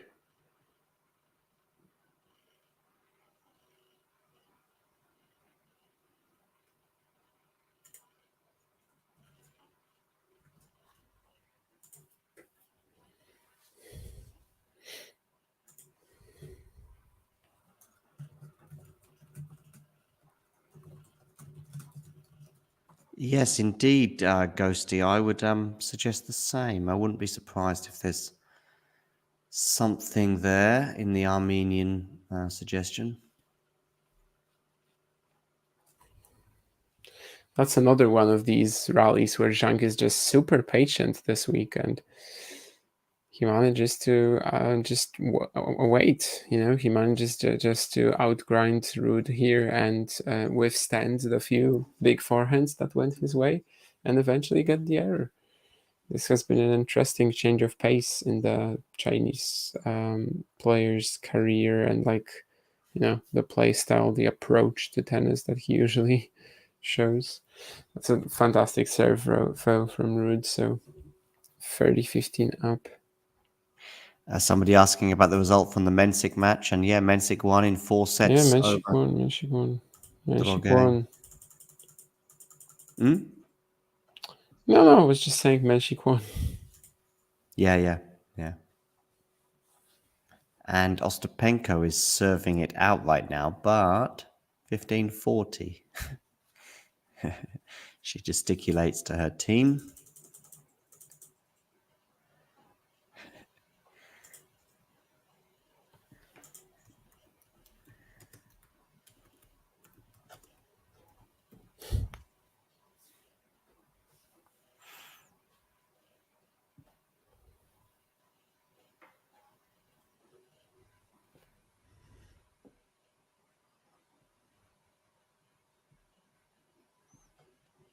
And of course, Avanesyan breaks. So we are back on serve in this second set.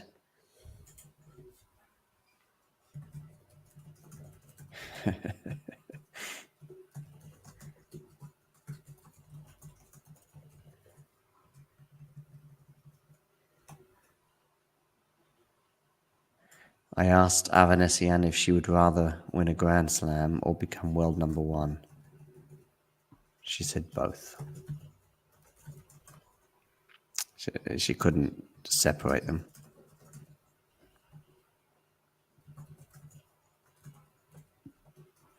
I wasn't aware that Zhang was up a break already in the 5th.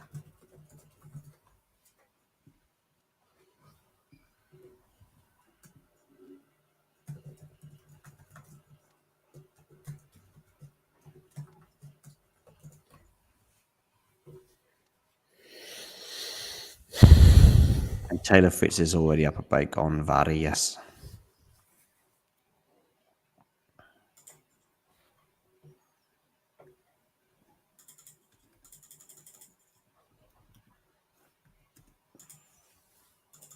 Oh, and Kvitova's not only got the break back on Wozniacki, she's actually a break up now, suddenly. At least if that's Google score is accurate.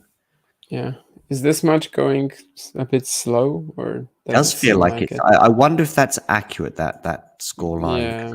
Over 30 minutes, yeah. So definitely it is going a bit slow. Ostapenko 6-3, 5-4 up. So theoretically just one game, but it's Avanesyan serving.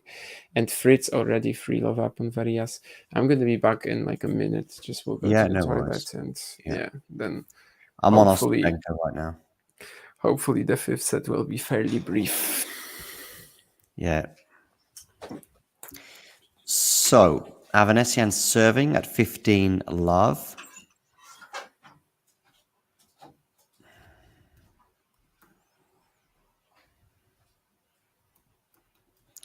Get the scoreboard up for you. It's now back at 15-all, and Ostapenko is 3 points from victory. It's a long way still to go yet in this game, of course, but she has been breaking her opponent's serve fairly frequently, so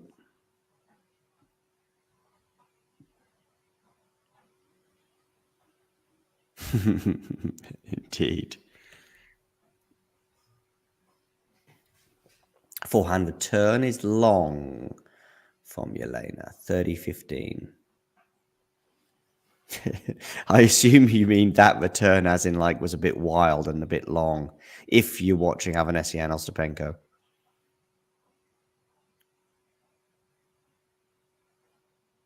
Forehand Avanesyan is good. And it's enough to win the point, 40-15. Don't forget to hit the like button, people. And if you are new to the channel, please subscribe. Oh, and Thomas, thank you for the heart on Facebook. Forehand return from Ostapenko. On the backhand side now. Backhand slice. Drop shot attempt from Avanesyan does not work. So we're at 40-30.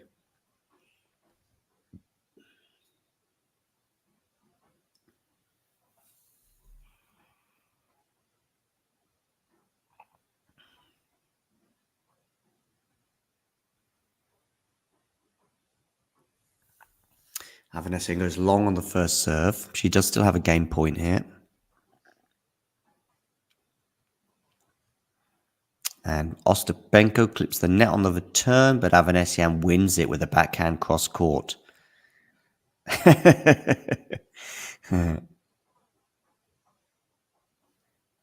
It's always a tricky one, I think, when it comes to that backhand side. What to do with the ball? You're struggling to get a sort of, if you're a two-handed backhander, you're struggling to really feel like you're going to get a good purchase on it with a decent shot. So actually, you find that's a lovely backhand winner from Ostapenko. So actually, you end up finding that the slice just ends up being the more convenient shot. However, sometimes you underestimate your own capabilities and you end up going for the slice and you're like, I should have really gone for a full-on double-handed backhand there. And that's when Andrei Rublev blows up at the end of the rally. 15 all, as Ostapenko double faults for the fourth time in set 2 alone.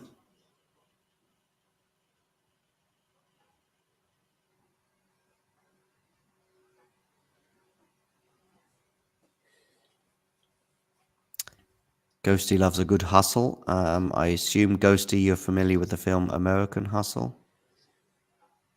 I think it's American Hustle with the British actor whose name escapes me. Christian Bale, I think. Christian Bale, yeah. Bradley Cooper, Amy Adams. Yeah. Yeah, I like that film.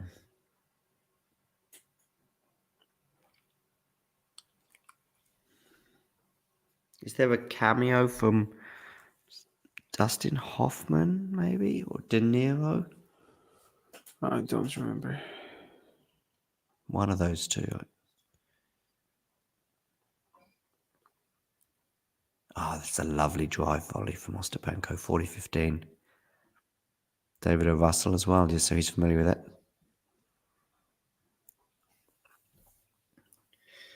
2 game points here for Ostapenko. She was serving for the match, but she was unable to serve it out.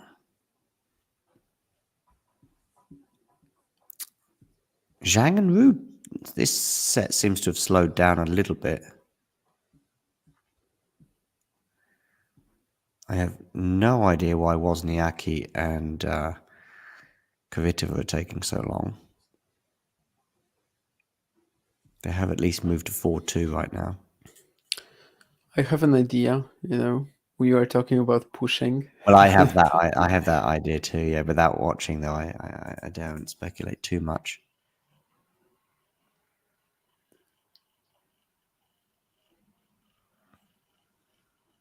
Silver Linings Playboy. I don't know it. It's Silver Linings Playbook. Okay. That's with Bradley Cooper and Jennifer Lawrence and De Niro as well. It won an Oscar, I think, for. Okay. I don't know if Best Picture actually, but like one of these two, I think, won an Oscar for it. Yeah, it's like a 2012 film. Silver Linings Playboy would be a fun spin-off. Yeah.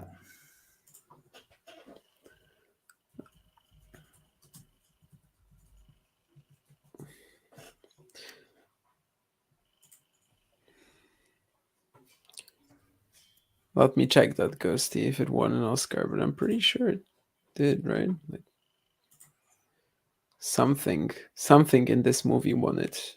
Oh, Lawrence won an Oscar for it, and it was nominated for Best Picture. Yeah, I knew something won an Oscar for this movie. Like I wasn't sure if it was Bradley Cooper, De Niro, or Jennifer Lawrence, but it was actually Jennifer Lawrence. Yeah, it's an interesting moment with Ruud versus Zhang right now.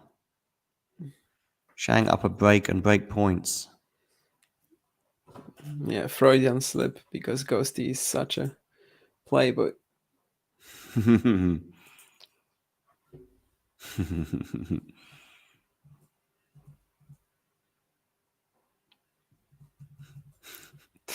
I love the way Max talks about Jennifer Lawrence as though she's a tennis player. Great backhand. Yeah. As an actor, can you go past your peak? I mean, there is obviously if you get typecast like Jim Carrey-esque, I guess, but Interesting. Can you go past your peak as an actor? Maybe you can like pick up some typecast, or like pick up some mannerisms that maybe you would like start just performing the same role every single time, even though you're actually playing different characters. I think it's possible. I'm struggling to come up with an example, but it's definitely I actors mean, like this. Jim Carrey is the typecast scenario. There's Yeah, but he had like a few where he sort of more broke recently with... he's broken away from it, right? Oh, Zhang has got the double break, right? Oh, yeah.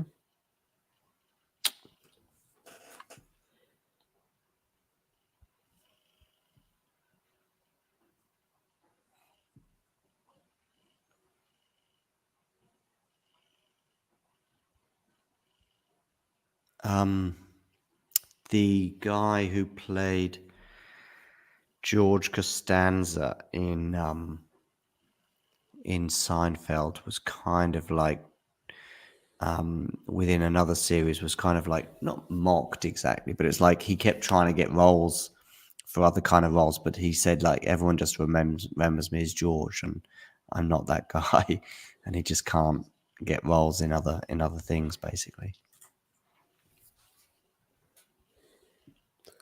Okay, now the question is whether Zhang can actually finish off a match with a double break lead.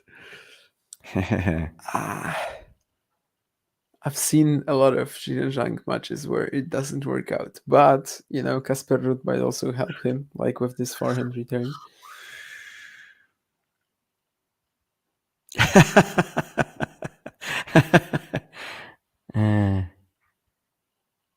Well, he's left 15 down on his serve. Yeah, not anymore though. Avanesyan is broken and is now serving for the second set.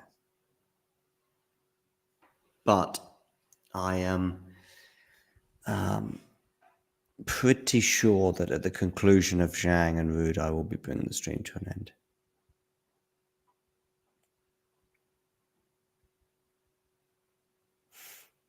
Maybe if Ostapenko and Avanesyan are in a tiebreak, I might just finish that.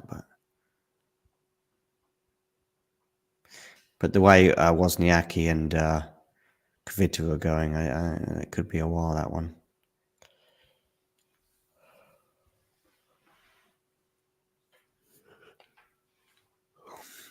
Friend of the show, Ghosty, friend of the show. I'm very disappointed we didn't get invited to New York to sit in her box.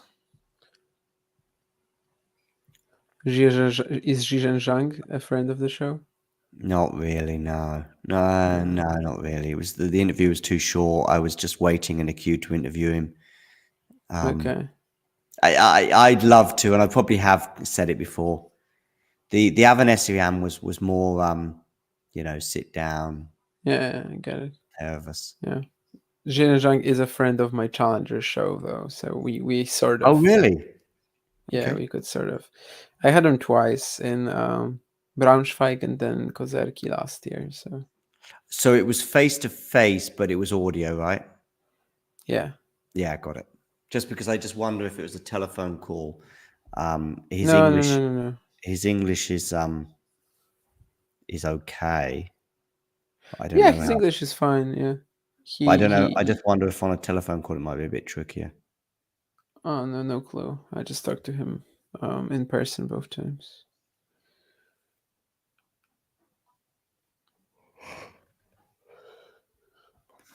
Avanesyan has had one break point, but not taken it.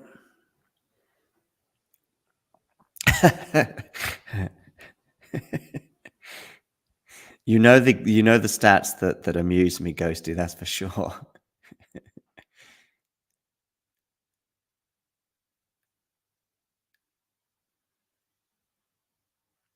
Ooh, was nearly clipped the net. I wonder if there's a style of play in years to come that may be commonplace right now, but may die out. As in, like, serve volley has kind of disappeared from the game. Whether that'll ever make a return or not. Is there a single-handed backhand disappearance? I wonder if there's also 20 years from now, everyone's a pusher because everyone has realized that statistically you're more likely to win matches than lose it. Otherwise.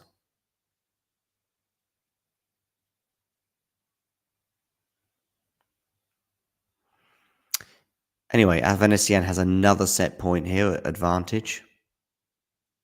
Ooh, that was close to going long. Good return from Ostapenko, means we're back at deuce.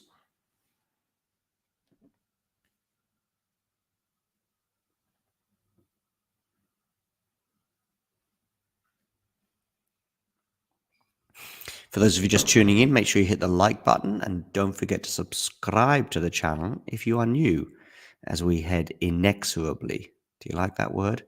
Inexorably towards 3,000 subscribers.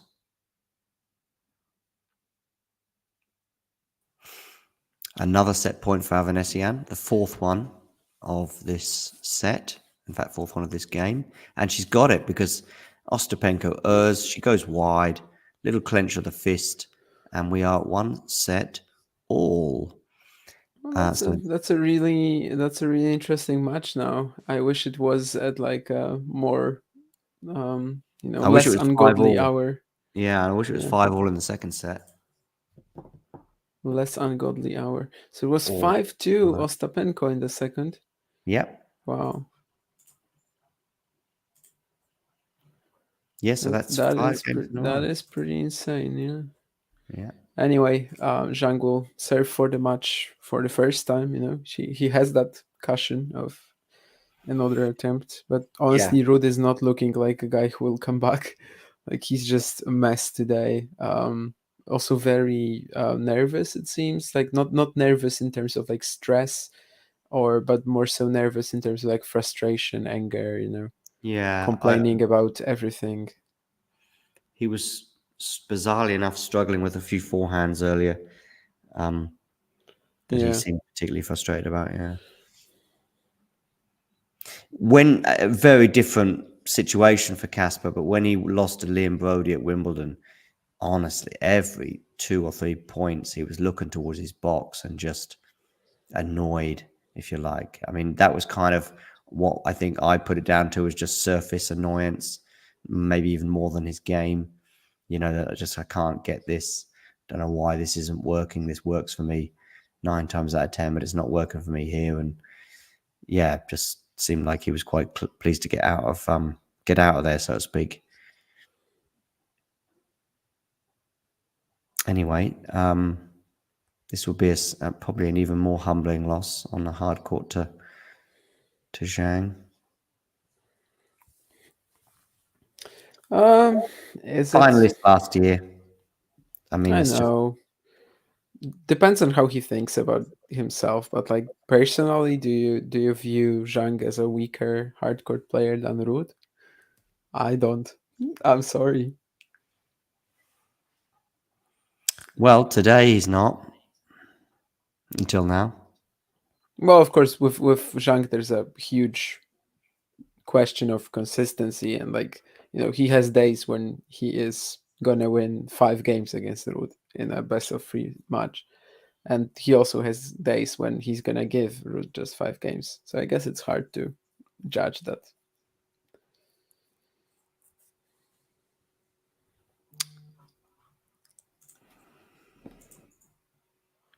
Hichikato is through, yes. He's just tweeting about it.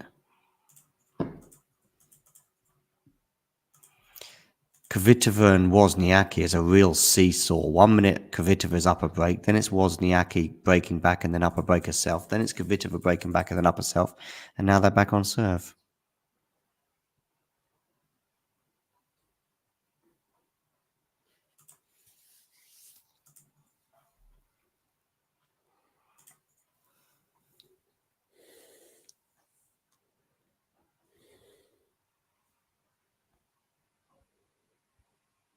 Wow, good defense from Avanesyan. In the end, she ran out of steam, but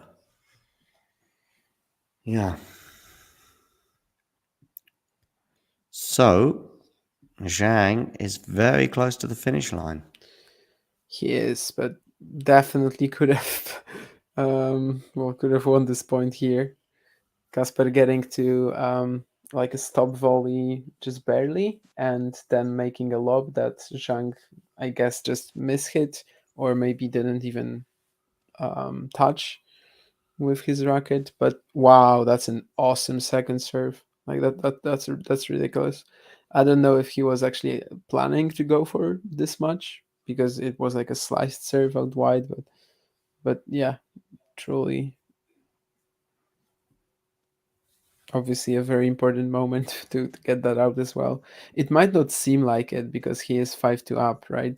But yeah, with the chokes that I've seen from Zhang, it is kind of vital for him to win this one right now, I think. Yeah. Ostapenko has hit a horrible backhand volley wide, and she's facing 2 break points.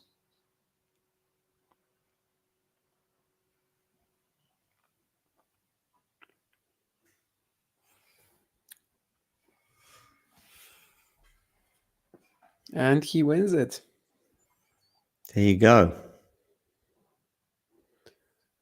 Great point to finish it as well, with a net approach and this backhand volley cross court. Yeah, and Kasper loses like how many points? 1,155? He's going to be out of the top 10, is he? Yeah, doubt it. Really?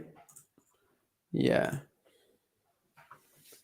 Let me check, but yeah, number 9 and like easily in the top 10. He has like an 800 points ahead of Paul. Well, theoretically, if we have a final like Zverev Paul, for example, then he could be out of the top 10, but you know, it's very unlikely.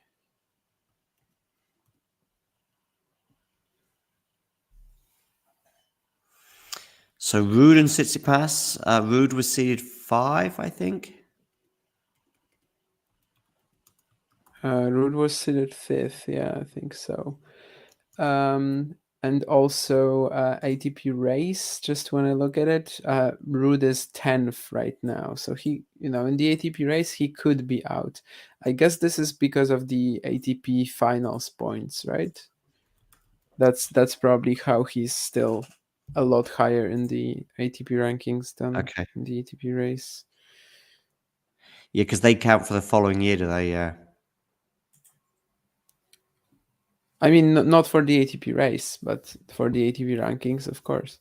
Mm. Yeah, because this was basically like his only good event, right? After the US Open last year, the ATP finals. Yeah, quite possibly. Yeah, I'm trying to think. Yeah, so that's how he's still significantly higher in the ATP rankings than the race. But even in the race, he is at number 10. He could be, someone could overcome him at this event, though. So we'll see, but I think a ranking of around 10 is probably where his real strength is. I'm also not one of these people who just think that he should be, I don't know, around the top 30 or something. That's clearly not true. But people like this exist, right? We see it on tennis Twitter. Yeah. And I think that's actually taking it to another extreme. Yeah. I also find it a little bit.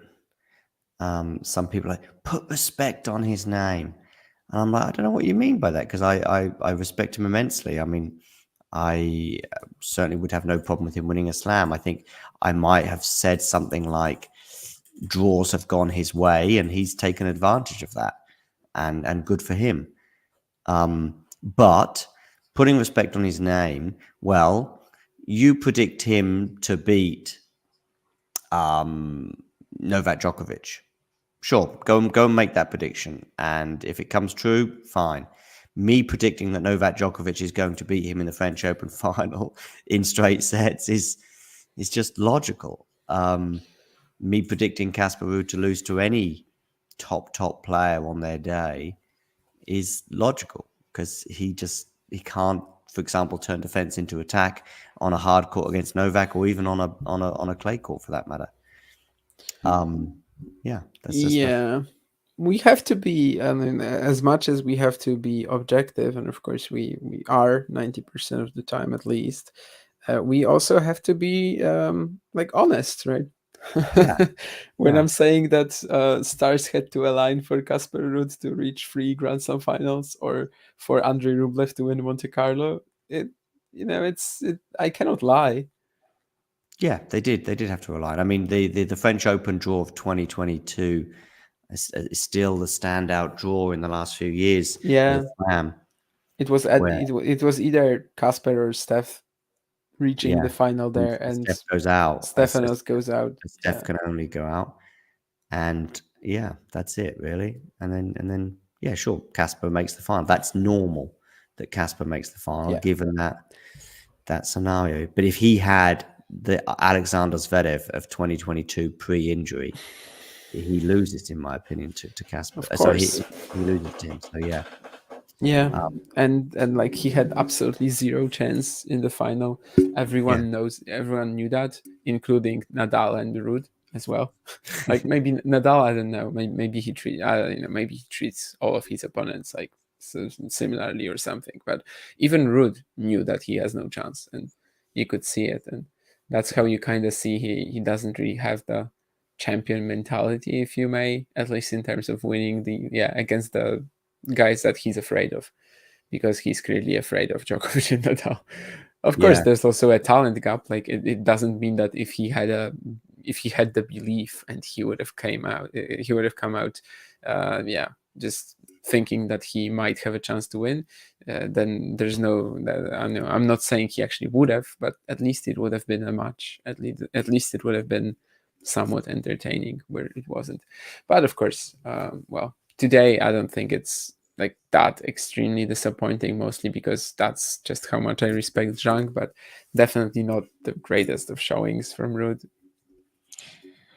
I think I've misspelt Tsitsipas, which is probably an indication of another team tiredness, fatigue, weariness. All right. So what are we doing? We are basically finishing. If you want to go, and then I'll sort of wrap up in I think I will go. As I said earlier, guys, I mean, I wanted to watch Kvitová-Wozniacki, but I just don't think I can survive. And especially as it's looking like they will be playing for quite a while. Yeah, that could be another couple of hours. Speak to you soon. Now and see you soon. Cheers. Thanks to all the guys in the chat, and see you soon as well. Cool. Ghosty, nice one. I guess that needs an asterisk by that. You've all done a job tonight. Thank you. Thank you, Ghosty, for your kind words. Peace to Damien, of course. Yeah, I think I will be bringing this to a close as well, primarily because Ostapenko and Avanesyan could be anything between 20 and 40 minutes to go. And Wozniacki and Kvitova could be anything between 1 and 2 hours more. Nevertheless, it has been a pleasurable ride as always. We will be seeing you again tomorrow. Hopefully some of you can join us at 9 o'clock Eastern time, 3 p.m. Central European time for First Serve, when we will look back on today's play, but also look forward to the following day's play. Peaches, indeed, enjoy. But yes, to the rest of you, I will play a few more videos. You can keep chatting in the live chat if you're still around. But I will be speaking to you all again very, very soon. Don't forget, 9 a.m. Eastern time tomorrow, or 3 p.m. Central European time for this show. Remember last ball drops? Remember that pretty successful thing we had on during the French Open and during Wimbledon, that as soon as that last ball dropped, we would go live with a review of the day? Well, for New York, we've got something slightly different. It's called the First Serve. It may look like last ball drops. It may even appear like last ball drops. But it's on at a different time. Some of you may be thinking, Oh, a little bit more convenient, European time, mid-afternoon. Well, you're probably right. Anyway, it's coming your way every day for the next week or so, from probably until about around 4, I would imagine. 3 p.m. Central European time, 2 p.m. British Summer Time, and therefore 9 a.m. in New York, so Eastern Time, will be coming your way every day with a review of the previous day's action and a look forward to the day ahead, all here on Talkin' Tennis. So, make sure you like, make sure you subscribe, and see you at 9 a.m. Eastern Time every day during the US Open until middle of the second week, more or less.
Thanks for tuning into this watch along. While there's a break in play, here's a reminder to hit the like button, subscribe, and click that notification bell.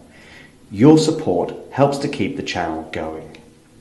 While we're here, you can now become a member to enjoy perks including badges for the live chat, but also bonus material such as interviews with top players from both ATP and WTA tours. The membership link is pinned in the live chat. You can also follow us on Twitter, Facebook and Instagram. So whether it be serves or volleys, forehands or backhands, serve bots or drop shots, we've got you covered.